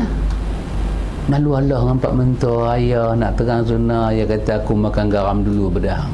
Tak, ni bukan makan, ni sunnah je. Masak pakai garam, ni sunnah je. Ni cara nak sembahyang, cara nak janji orang lain buat, kita buat dah, tak boleh ya. Tak boleh. Kita bukan boleh ikut orang. Ni kita nak selamat tak selamat di hari akhirat. Karena itu ikhwan, kapitlah sunnah tu dengan hub. Hari-hari yang ambil tahu pasal sunnah. Antum baca buku-buku yang boleh bawa diri antum kenal sunnah. Tak apa antum tak tahu sunnah-sunnah dalam bentuk yang saya abang tadi, fake ni tak tahu, tak apa lagi. Tapi antum kena tahu kedudukan sunnah tu dulu. Antum kena baca seberapa banyak ayat yang ada dalam Quran. Ya Allah ulang kalimah kedudukan Muhammad. Habis tak ada kalau kita renung kenapa Islam orang ni ada kaitan dengan wa asyhadu anna Muhammadar Rasulullah. Dahsyat, kita dapat petunjuk Allah. Satu nama tu hampir letak atas situ, Muhammad. Hampa tak ikut dia, hampa tak sebut nama dia, tak ada Islam gambar. Hatta kita tahiyat, asyhadu an la ilaha illallah, tak mau wa asyhadu anna, tak mau sebut Muhammad. Wa asyhadu anna Rasulullah. Tahiyat kita jadi apa? Tak sah. Kalau kita bagi Assalamualaikum warahmatullahi, Assalamualaikum warahmatullahi, bagi salam, batal terus sembahyang. Kita dianggap tak sembahyang. Kerana kita telah buang satu kalimah yang menjadi kewajipan kita sebut dalam tahiyat. Tahiyat wajib disebut. Kalimah ni melengkapi tahiyat. Tak sebut, batal sembahyang. Bila batal? Bila bagi salam terus batal. Kena sembahyang lain. Besar ikhwan, besar. Allah Ta'ala terima tak terima ada kena mengena dengan kalimah ni. Dia bawa satu ayat Al-Quran, wala tujadilu ahlal kitabi illa billati hiya ahsan illa alladhina zalamu minhum wa qulu amanna billadhi unzila ilaina wa unzila ilaikum wa ilahuna wa ilahukum wahidun wa nahnu lahu muslimun. Dan janganlah kamu berdebat dengan ahlul kitab melainkan cara yang baik. Janganlah kamu berdebat dengan ahlul kitab melainkan dengan cara yang baik, kecuali dengan orang-orang yang zalim di antara mereka. Kita cakap berbaik ke orang, tapi kecuali orang tu zalim, kita boleh angkat suara sikit lah. Tapi tengok kalau kita ni jenis angkat suara, kita pula lupa diri, tak usah angkat suara. Dia bukan masalah kawan tu, dia masalah kita. Kan seperti hadis Imam At-Tirmizi, kan hadis Abi Daud. Abi Daud menilai hadis dengan nilai yang hasan. Abu Bakar duduk dengan Nabi. Ada orang main sembang, kata kat Abu Bakar. Nabi duduk ada, Nabi sengap. Abu Bakar pun sengap. Antum boleh bayang, ada orang dia kata dekat Abu Bakar depan Nabi. Maknanya orang ni siapa? Dia tak peduli Nabi. Kata. Abu Bakar main satu tahap, dia tak boleh tahan, dia nak jawab. Bila dia nak jawab, Nabi bangkit. Abu Bakar bila tengok Nabi bangkit, Abu Bakar tinggal kawan ni pergi kat Nabi. Abu Bakar rasa macam sikit sedih. Dia itu kata kat aku dekat 10 minit, hang tak bangkit dia Rasulullah, hang buat tak tahu. Aku jawab tak sampai 2 saat hang bangkit. Apa Nabi jawab? Dalam hadis Abi Daud nilai sebagai hasan. Nabi kata Abu Bakar, selama dia kata kat hang tak jawab, aku tengok keliling hang ada malaikat. Semua malaikat tu tempih bahasa-bahasa dia, sehingga kan aku tak perlu kata apa. Apa yang dia kata tu tak ada apa. Tapi bila aku tengok hang jawab, aku tengok malaikat tak ada, iblis yang datang. Maka aku bangkit. Aku tak suka duduk satu tempat macam tu. Kalau kita jenis lagu tu tak usah jawab. Tapi kalau kita ni profesor kan, tak apa kita jawab elok-elok. Tapi kalau kita jawab dia pun tak faham, kita pun tak faham, tak usah jawab. Kawan tu tanya kat kita, hang jawab ke hang melawak? Cakap elok. Orang keras sikit, kita boleh keras, tapi tengoklah diri kita macam mana. Kami, kata-kata ahli kitab, kami telah beriman kepada kitab-kitab yang diturunkan kepada kami dan yang diturunkan kepada kamu. Tuhan kami dan Tuhan kamu satu, dan hanya kepadanya kami berserah diri. Ini jemaah sekalian, ayat-ayat yang kita duk baca, disuruh kita ikut Nabi. Saya nak baca satu ayat sebagai akhir ini. Anda tengok ayat An-Nisa 65 ini. Allah Ta'ala berfirman, fala wa rabbika la yu'minun hatta yuhakkimuka fima syajara bainahum summa la yajidu fi anfusihim harajan mimma qadaita wa yusallimu taslima. Ayat ini Allah Ta'ala katakan, maka demi Rabbmu. Rabb, dulu kita duk panggil Tuhan, demi Tuhan, kerana kita orang Melayu, bahasa Malaysia kekurangan bahasa, kita kata Tuhan, tapi hari ni orang kembalikan beberapa kalimah itu disebut dalam bahasa asal. Elok ikhwan kita cakap dengan orang, kita sebut Allah, kita sebut Allah, walaupun kita cakap dengan orang kafir, kita tak payah kata may God bless you, kita sebut Allah. Masjid kita sebut masjid, tak payah kita sebut bahasa orang putih, kita ada bahasa kita. Semua dia sebut bahasa orang putih, hilang bahasa kita. Orang putih pandai Arab, Melayu pula duk Orang putih pandai sebut assalam, Melayu sebut salam, nampak macam dia baru masuk Islam pula. Punya janggal. Sebut demi Ra. Kenapa ikhwan, dalam bahasa Arab bila sebut Ra, selalu saya ulang, apa ada ke dalam kalimah Ra? Yang pertama makna Khaliq, yang kedua makna Malik, yang ketiga makna Mudabbir, yang keempat makna Sayyid, yang kelima makna Rizq. Ini ada dalam semua kamus. Bila kita sebut Rabb, Rabb mewakili rububiyah Tuhan. Apa yang ada dalam kalimah Rabb? Khaliq, pencipta. Dia cipta barang yang tak ada, dia cipta. Khaliq, dia cipta. Kemudian Malik, barang dia cipta tu dia pemilik tunggal tanpa kongsi dengan siapa-siapa. Itu makna Malik. Yang ketiga Mudabbir, barang dia cipta, barang yang dia milik itu, dia yang mengurus barang itu, dia satu-satu yang mengurus barang itu. Dia Sayyid. Sayyid ni Allah, Sayyidullah Tabaraka wa Ta'ala. Allah Sayyid, apa dia? Allah yang menjadi satu-satu tuan kepada barang dia itu. Dia yang tuan. Sayyid dengan makna tuan, dia satu-satu tuan, tak berkongsi dengan siapa-siapa. Dan rizq, dia yang bagi rezeki pada barang dia cipta. 5 benda ni ikhwan tersimpan dalam satu kalimah, nama dia Rabb. Jadi cuba antum bayang, bila kita baca Alhamdulillahi Rabbil Alamin, terjemahan apa kita nak bagi? Kita kata segala puji-pujian bagi Allah, Tuhan semesta alam. Mungkin boleh, tapi dia tak sampai pada maksud yang dikehendaki oleh bahasa itu. Lepas itu orang Arab dia sebut Ra, dia boleh mewakili maksud kalimah-kalimah itu. Jadi dikatakan demi Rabbmu, maksud dia apa dia? Demi yang menjadikan kamu, yang memiliki kamu, yang menguruskan kamu, yang menjadi tuan kepada kamu, dan yang memberi rezeki pada kamu. Itu makna Rabb. Maka demi yang menjadikan kamu, mereka pada hakikatnya tidak beriman. Ni Allah tempelak satu golongan, mereka tidak beriman, sehinggalah mereka menjadikan kamu di sini Nabi Muhammad sebagai hakim terhadap perkara yang mereka perselisihkan.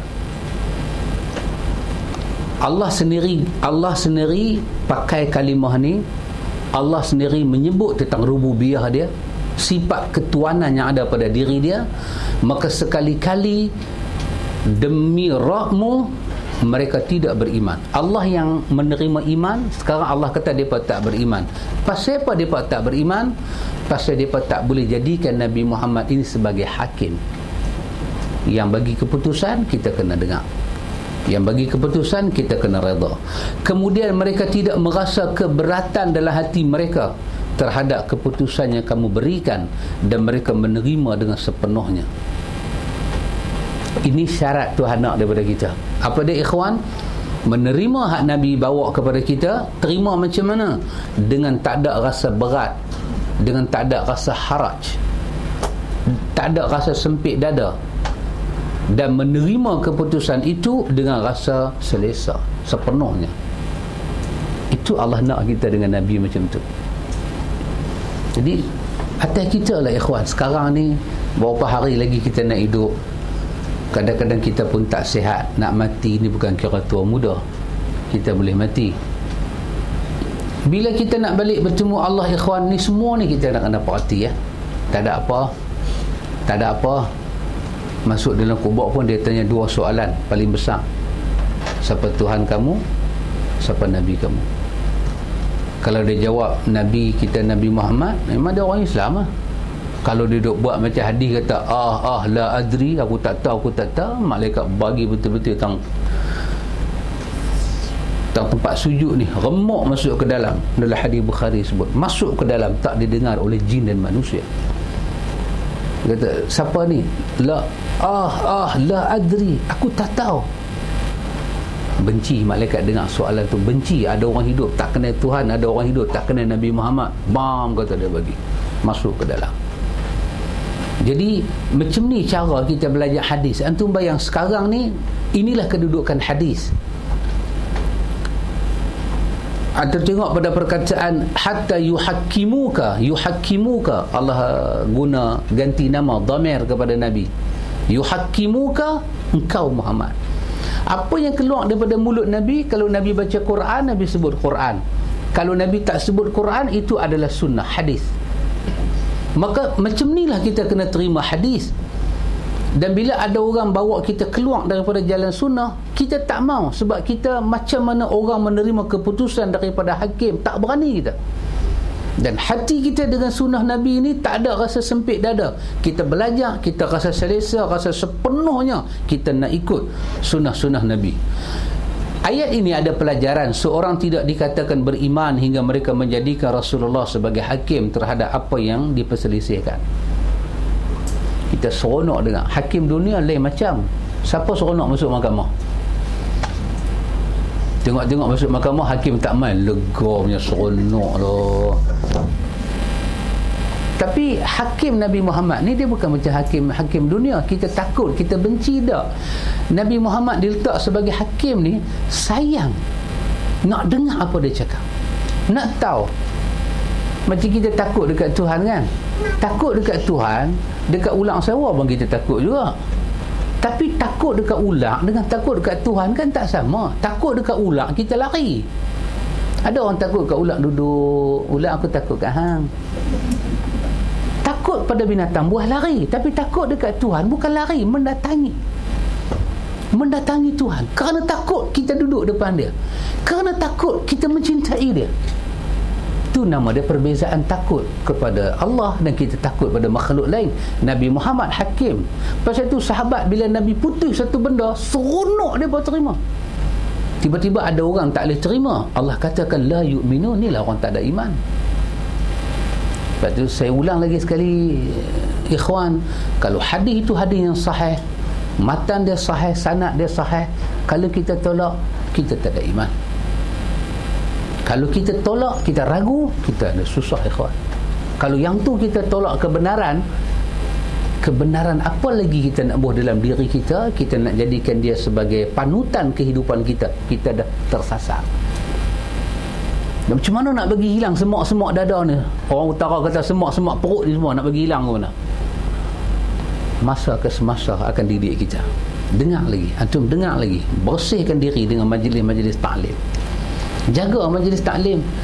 Majlis taklim sunnah pun antum pi, majlis taklim kalang kabut pun antum pi, dia main semak perut pula.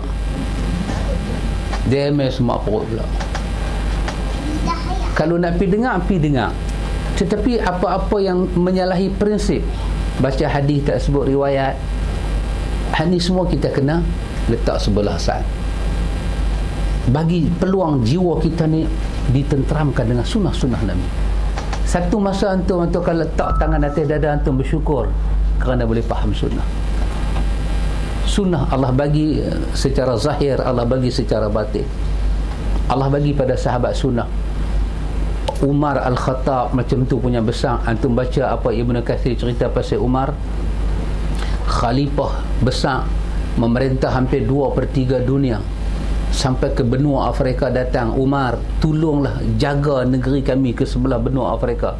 Umar kata, Umar seorang aja duk ada, macam mana aku nak jaga sampai sana? Depa kata, Umar, kalau hang kata iya saja, kami dah rasa dah selamat tu sampai ke negeri kami.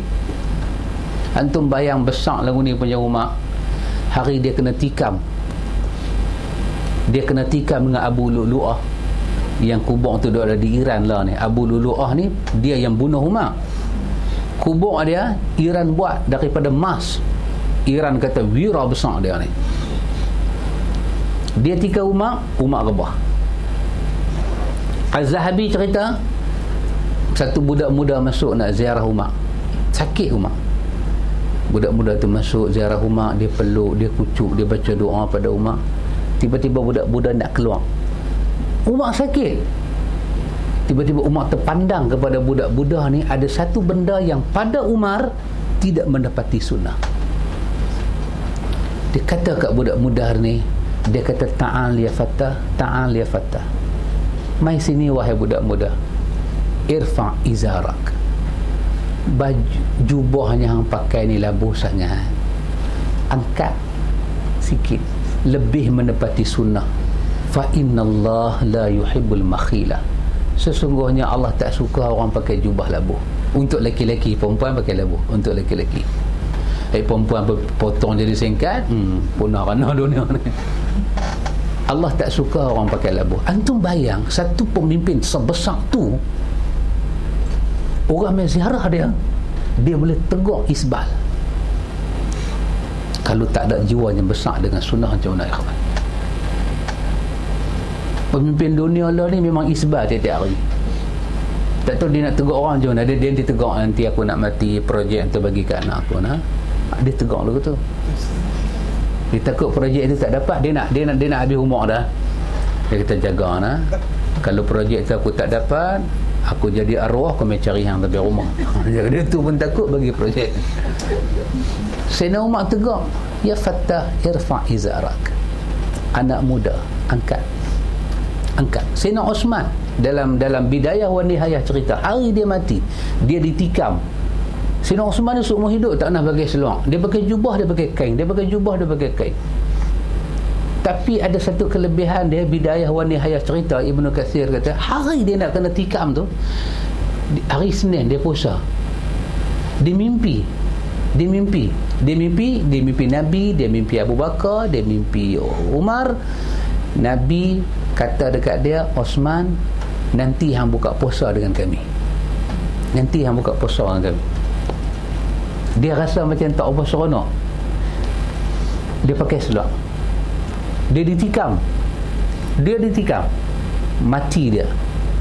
Orang tarik jubah dia. Jubah dia tak boleh turun melainkan takat mata kaki. Tak isbal dia. Pasal apa ikhwan? Sunnah.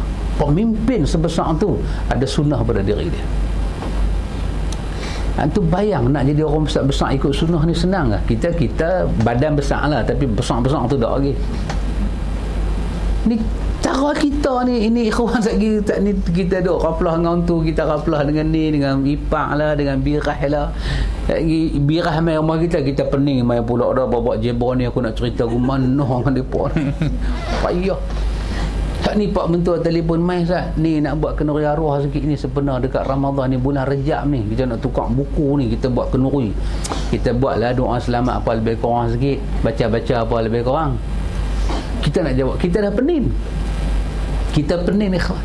Tapi kalau kita ada hub, pasal tu syarat beribadat pada Allah apa dia? Kena ada ikhlas, kena ikut Nabi, kena ada hub. Bila ada hub jemaah sekalian, sunnah tak akan lari. Betul orang kata, kita suka kat satu orang, kita dengan orang ni boleh pisah ikhwan, boleh pisah. tak tengok dia berpuluh tahun, tapi perasaan kita pada dia tu tak boleh buang. Ada hub. Demikian sunnah, ikhwan. InsyaAllah lepas ni kita akan tengok ayat yang keempat, ayat yang diambil oleh Imam Malik rahimahullahu ta'ala untuk menyebut satu perkataan yang besar, ikhwan.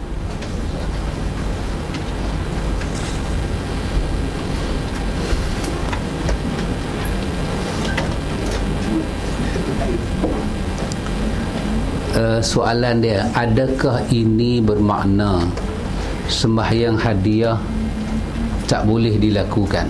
Ya, ini bermakna sembahyang hadiah tak boleh dilakukan. Itulah makna dia. Siapa buat sembahyang hadiah?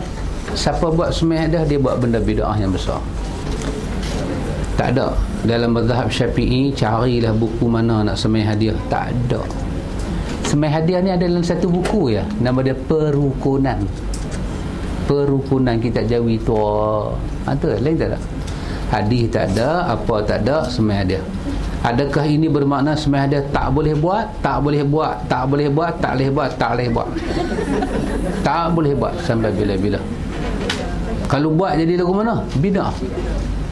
Apa jadi? Man 'amila 'amalan laisa 'alaihi amruna fahuwa raddun. Satu je amal kita buat tak ikut Nabi, ditolak.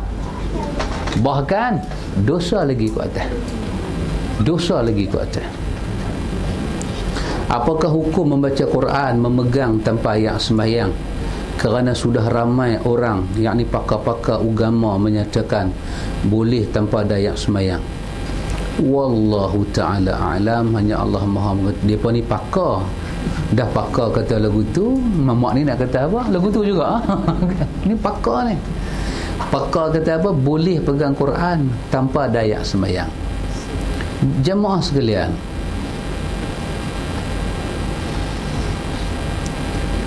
memohon jemaah sekalian, kita pegang Quran tak ada ayat sembahyang.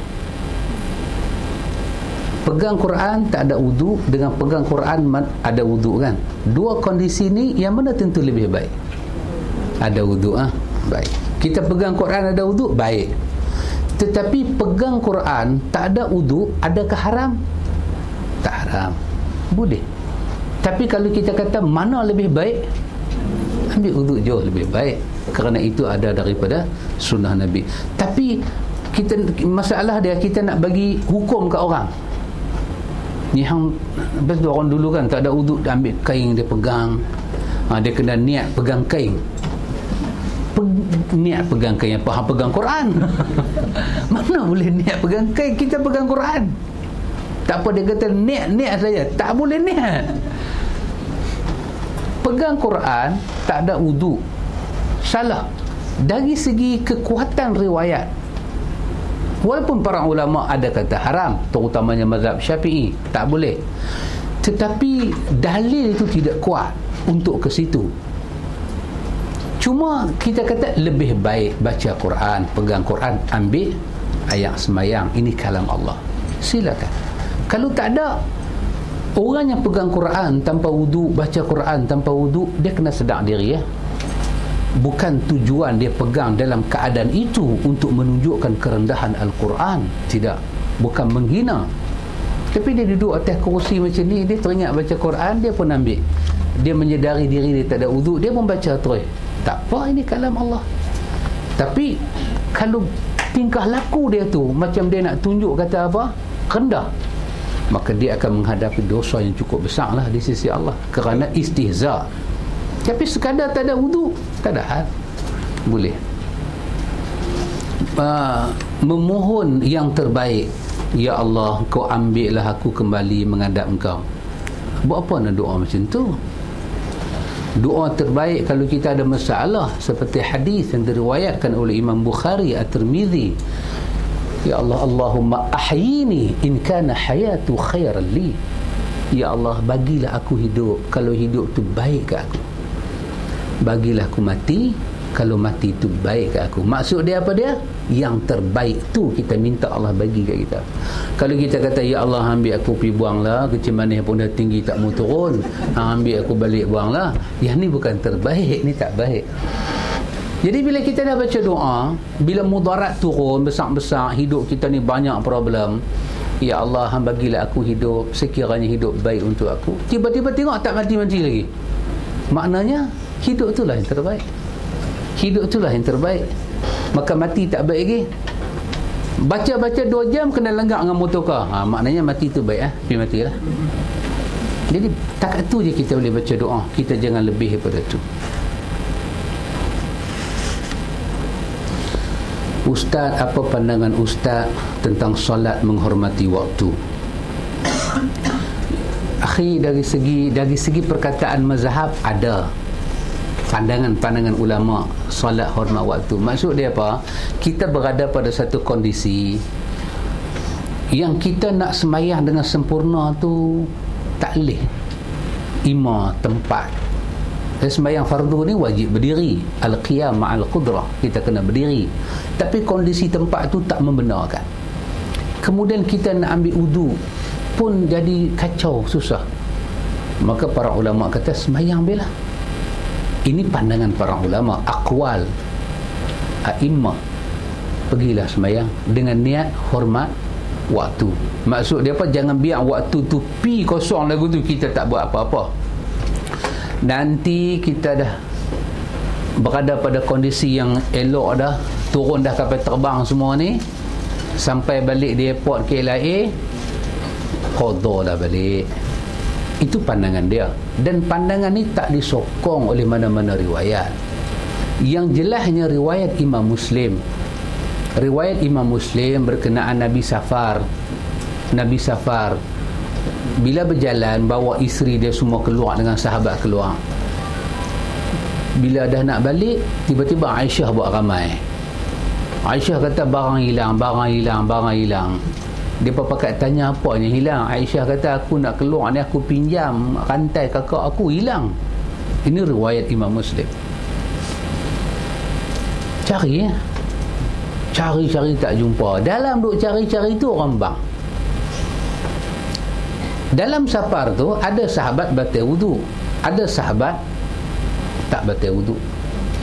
Jadi yang batal tengok ayat bekai tak ada, yang tak batal tak ada apa-apa lah, tak batal. Jadi bila azan, bila iqamah, dua kelompok ni duduk satu saf. Masa tu Nabi tak ajak lagi tayamum macam mana, pasal tayamum ni tak turun lagi masa tu. Jadi bercampur lah. Dah habis sembahyang, unta tu bangkit. Bila unta tu bangkit, rantai tu duduk ada bawah perut unta. Jumpalah rantai tu. Balik. Bila sampai di Madinah, baru sahabat tanya, ya Rasulullah, di kalangan kami ni ada sembahyang tak ambil wudu, batal. Baru Allah berturunkan ayat berkenaan dengan tayamum. Kalau tak ada ayat, cukuplah kamu tepuk tangan di debu, sapu ke muka dan gelang tangan dua. Ni habis, selesai. An-Nawawi ambil hadis ni, bubuh dalam syarah Muslim. Dia kata berdasarkan hadis ni, Nabi tak kata kepada kawan yang semayang tanpa wudu tu suruh ulang semayang dia. Nabi tak kata. Tak ada satu isyarat dalam hadis tu.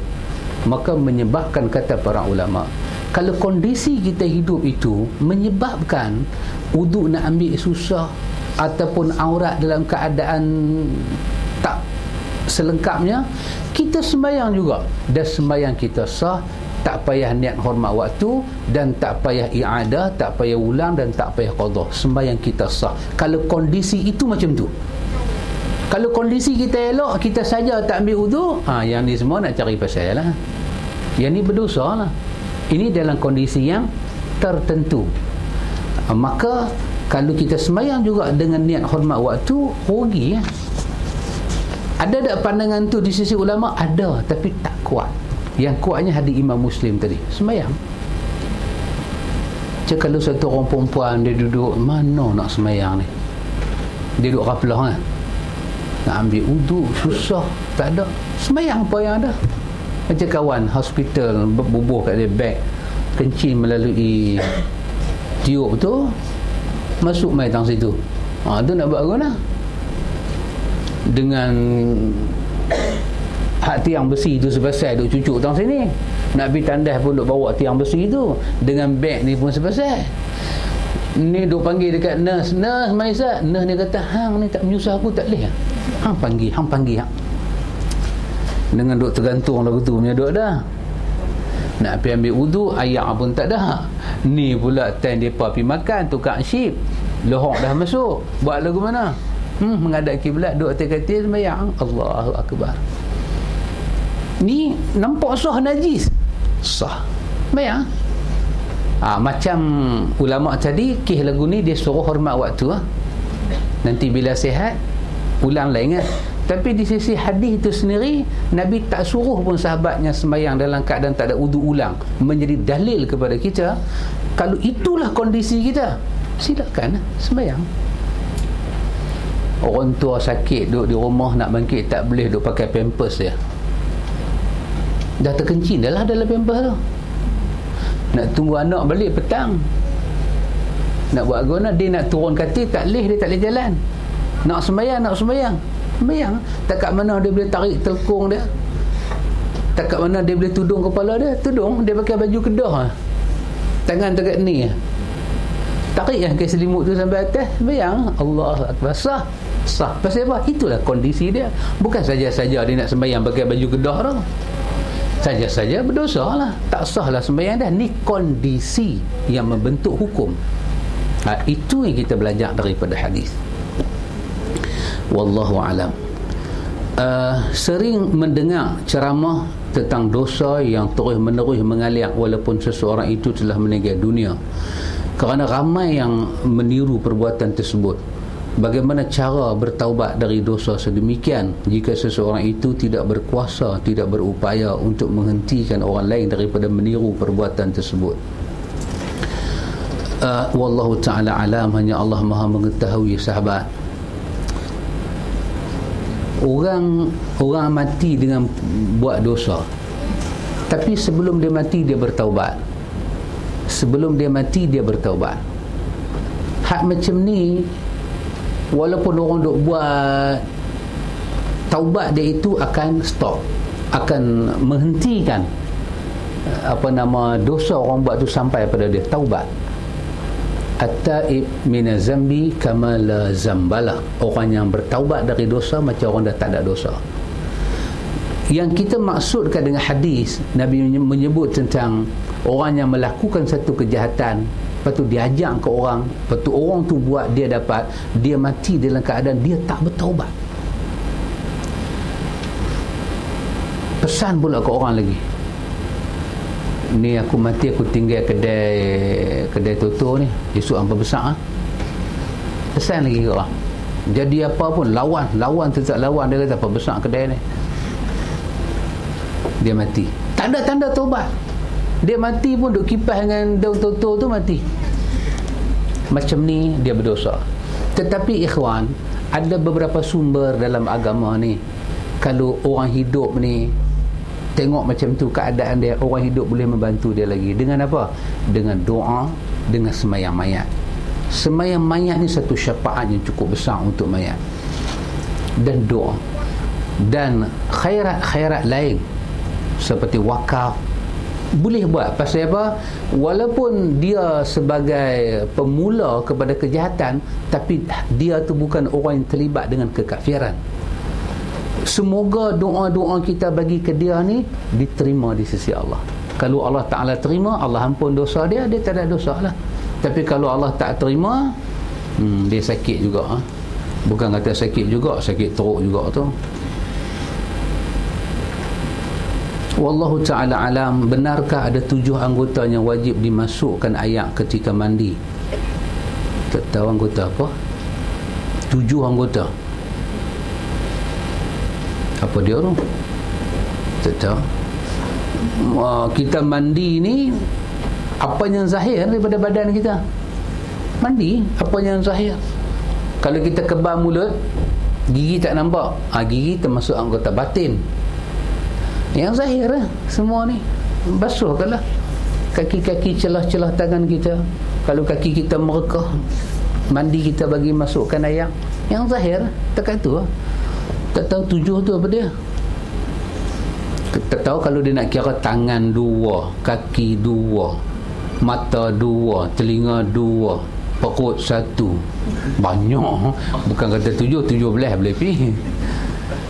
Dari segi fiqh, syarat mandi wajib ni apa dia? Mandi satu, niat. Yang kedua, menzahirkan ayat itu, ratakan ayat itu ke seluruh anggota. Dengan tuan yang bagi mandi tu yakin ayat tu sampai. Di sisi Imam Ahmad, dia suruh sudut ayat naik ke hidung, parah kembang hidung kita ni, dia suruh seh dan dia suruh kumuk-kumuk ayat. Itu di sisi Imam Ahmad. Boleh juga kita amal masukkan ayat ke zahir ni, tak payah ambil ayat boh dalam telinga dia buat lagu tu, keluar pancuk bengang. Orang tahu dia ni mandi wajib ni, awak duk malu lagu tu. Tak perlu sampai tu, tak perlu. Mandi zahir macam kita ambil wuduk, apa ayat masuk, ini semua daun telinga ni zahir, masukkanlah ayat. Itu syarat orang lelaki mandi dengan syarat orang perempuan mandi sama, tak ada beza, serupa. Anggota zahir kenakan ayat lah, ayat mutlak lah. Badan semua bagi mandi ayat putih, main kat tangan buah ayat kopi O, tak boleh. Itu bukan ayat mutlak, itu muqayyad, ayat mutlak.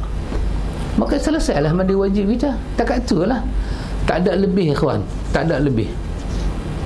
Antum baca dalam kitab lama-lama, orang perempuan di antara syarat sah mandi wajib ni, bila satu tahap kita mandi wajib, kita mesti duduk cangkung. Kerana dia kata papan punggung kita ni, kita berdiri dia tertutup. Bila kita duduk mencangkung baru dia terbuka. Ini semua otak sendiri buat dia. Tak ada, hadis semua tak ada. Bahkan baca hadis Imam Muslim, orang perempuan mandi wajib, Nabi suruh sanggui rambut dia. Tang rambut ni Nabi suruh buat apa? Nabi suruh jurus saja ayat ke atas. Tak payah buka macam mana, buka rambut je baru berkelai, punya duk renyai rambut dia, duk renyai. Bila lelaki kata punya lamanya mandi dah ayat kena catu, hampir buat perangai lagu ni. Lelaki masuk tak boleh mandi. Sangat mudah. Tapi orang tak puas hati. Dia kata bubuh ayat suruh atas lagu ni. Macam mana ni? Macam tu. Macam mana lagi macam tu? Nabi tak payah duk pergi. Dan kalau dia nak buat lagu tu, hal dia lah, bukan kita nak kata apa. Tetapi ada peruntukan hadis yang macam tu. Jadi kita tak perlu di apa, mandi wajib cara-cara orang lama-lama. Dia mandi semua elok dah, dia sabun, dia cuci, dia gosok gigi, semua bersih dah, cantik dah, dia lap. Kita ingat dia lap tu dia nak keluar, dah lap baru mandi. Oh, pening kepala tu dia wajib. Kita kata pasal apa? Dia kata tadi bersih badan, ni baru mandi. Tu dia keluar kecut badan. Kira tadi kita mandi tu, mandilah tu. Apa beza dia mandi sunat dengan mandi wajib? Niatlah. Dan niat masa bila? Niat ni kita duk berjalan, duk pergi pancung tu, nak buat apa? Nak pergi basuh baju ke? Takkan tak boleh ingat nak buat apa. Dan kalau nak mandi pun mesti tahu, ni aku nak mandi, mandi bismillah, masuk pancuk kaki kiri, baca doa, pegang ayat, baru mandi. Ratalah ayat, gosok semua, sambil gosok sambil sabun semua, apa semua lebih kurang mandi, tengok semua badan basah elok, selesai. Tak lak pula baru niat usalli juga. Alamak, kesian tengok. Tapi biar pergi kat dia lah, yang kecut badan dia, bukan badan kita. Ada ustazah kat kampung saya ni duk ajak makcik-makcik buat solat sunat nazak. Adakah solat sunat nazak ni? Contoh, jika anaknya lulus dalam peperiksaan, dia nazak akan melakukan puasa sunat setiap Isnin dan Khamis. Adakah ustaz buat solat sunat nazak 2 rakaat untuk nazak? Wallahu ta'ala alam. Meniatkan diri kita untuk sembahyang dengan satu-satu sembahyang, terutama sembahyang yang Nabi tak buat, ini satu benda bid'ah, dan kalau dia buat, dia dapat dosa lagi. Tetapi meniatkan diri dengan benda-benda yang Nabi buat, macam puasa Isnin Khamis, puasa, tapi dia meniatkan kalau dapat tu baru nak puasa. Nabi pernah menggunakan perkataan untuk orang macam ni. Nabi kata orang yang kedekut, orang yang bakhil. Sebab dia kalau Tuhan tak bagi, dia tak mau buat. Dari segi nazak dia sah lah. Bila dia nazak, dia kena buat lah, pasal nazak tu tidak maksiat. Tapi dia tu beribadat dalam suasana yang tak apa cantik lah. Lebih kurang macam kita buat kuliah lah ni lah, ada 1.20, tak apa cantik lah. Time tu dia tak apa cantik lah. Bukan tak boleh buat, boleh buat. Tapi dengan perut pun duk rasa keroncong kan, dengan dia ni bila nak berhenti. Dia tak apa cantik lah. Jadi kawan tu pergi nazak ni satu benda yang tak syok lah. Tak syok. Ada satu kawan nama Israel, Abu Israel. Nama pelik Abu Israel. Nabi duduk baca khutbah, dia duduk di luar panas. Nabi baca khutbah, dia duduk tengah panas. Dalam khutbah Nabi kata, awak tu, kawan-kawan dalam masjid kata, ya Rasulullah, dia nazak nak duduk tengah panas dengar khutbah. Nabi kata kat dia, masuklah, kita sudah buat gila lah, masuk, batalkan nazak kamu. Nak nazak ni benda yang benda-benda yang ni nazak apa dia? Kalau anak aku lulus periksa, aku nazak, aku nak sembahyang 5 waktu tak tinggal. Yang tu tak payah nazak. Antu hang kena buat, tak payah nazak. Nazak ni benda-benda sunat, taqarrub kepada Allah. Tapi sahlah nazak dia. Dan kalau dia nazak lagu tu, dia kena buat macam puasa sunat. Tapi kalau dia nazak untuk buat benda bid'ah, haram dia buat. Dia nazak nak semai sunat nazak, usalli sunatan nazri, tak ada. Kalau dia niat nak semai sunat mutlak, ada. Dia kena nazak untuk sunat yang wujud lah. Aku nazak nak sembahyang duha, aku nazak nak buat tahiyatul masjid, aku nazak nak buat tahajud. Itu sunat-sunat yang wujud. Bila dia nazak macam tu, nazak dia luluslah, dia kena buat. Tapi masa dia buat tu, dia ditulis kan, macam dia masuk mahkamah kan, hakim duk tengok nama Haji Bakhil bila bayar kedekut, nama tu dia tulis macam tu. Ni siapa dia ni? Bakhil. Pasal apa bakhil? Tuhan bagi anak dulu periksa, baru dia buat duha. Selama anak dia tak ada UPSR, tak ada teringat buat duha langsung, tulis bakhil. Pahala ada lah, tapi pen merah, pen merah tu mengelan lah. Jadi kalau boleh benda sunat tu saya nazak. Kita nak buat baik, bismillah, kita buat baik sebanyak-banyaknya. Kita nak buat baik.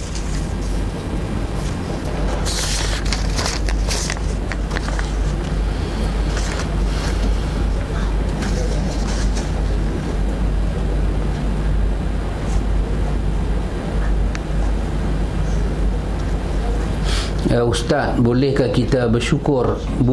Bolehkah jika kita bersyukur kerana naik pangkat, lalu kita buat kenduri di rumah? Silakan.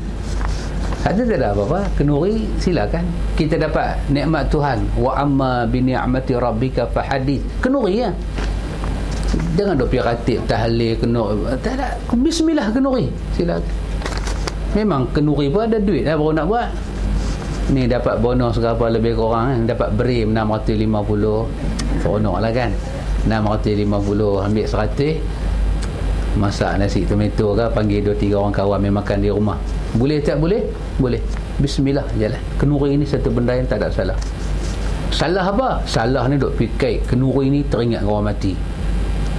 Ni ustaz sempena dapat berim ni, saya pun lama tak buat kenduri ke arwah. Kenduri untuk orang hidup, tak mau panggil arwah, panggil orang hidup. Dia tak ada kena mengenal dengan orang tu, macam tu tak mau ingat. Jalan, kenduri boleh jalan. Adakah diperbolehkan berubat secara bedah batin? Oh, bedah batin. Oh, setahu saya lah, wallahu ta'ala alam, bedah batin ni dia kena pakai jin. Dia kalau tak pakai jin tak boleh bedah batin. Kalau panggil tok batin pun tak boleh bedah batin, dia kena pakai jin. Yang tu pengalaman yang ustaz tengok, bedah batin ni jin. Ustaz tengok dengan mata, dia selongkap tangan masuk dalam perut kawan tu, hilang tangan dia ni, hilang. selungkap masuk, tangan dia hilang. Kita duk baca dini silat mata ke dah lah, darah keluar, tangan dia hilang masuk. Sekali tak tahu dia tarik keluar seketui macam apa ke dia keluar, tak. Sekali susam, hilang, tak ada garis apa atas perut. Memang boleh buat lah, habis pakai jin lah. Semua perubatan pakai jin, dia masuk dalam bab syirik. Kita yang pergi berubat tu tak syirik, yang syirik tu bomoh tu. Tapi kita ada dia punya sumbangan kepada syirik, maka dia boleh menjejaskan tauhid kita. Maka lebih baik kalau nak bedah ni pergi pakai bedah, dia bedah perut cara elok, dia berkeluar, dia jek balik, sebulan hang sakit ada elok, lepas tu elok balik. Okey, dan aku tu tak ada syirik apa, cuma sakit aja.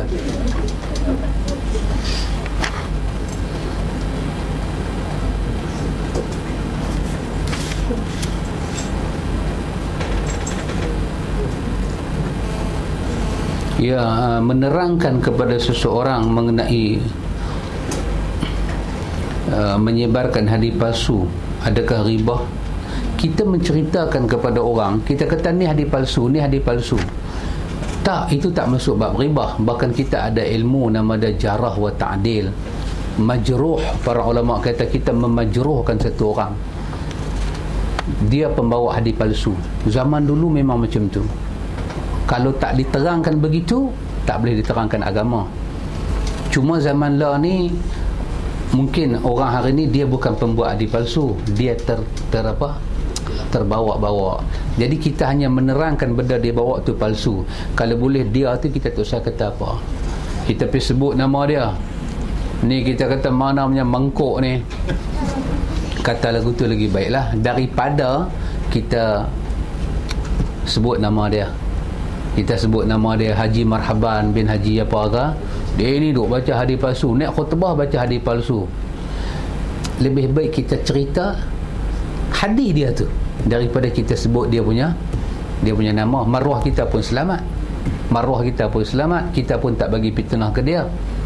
Daripada kita sebut nama dia, esok dia pula sebut nama kita, anak murid kita pula bagi peluru kat kita pula sebut nama dia. Panjang cerita. Wallahu ta'ala alam. Semoga diberkati Allah dunia sampai akhirat. Subhanakallahumma wa bihamdika, asyhadu an la ilaha illa anta, astaghfiruka wa atubu ilaik.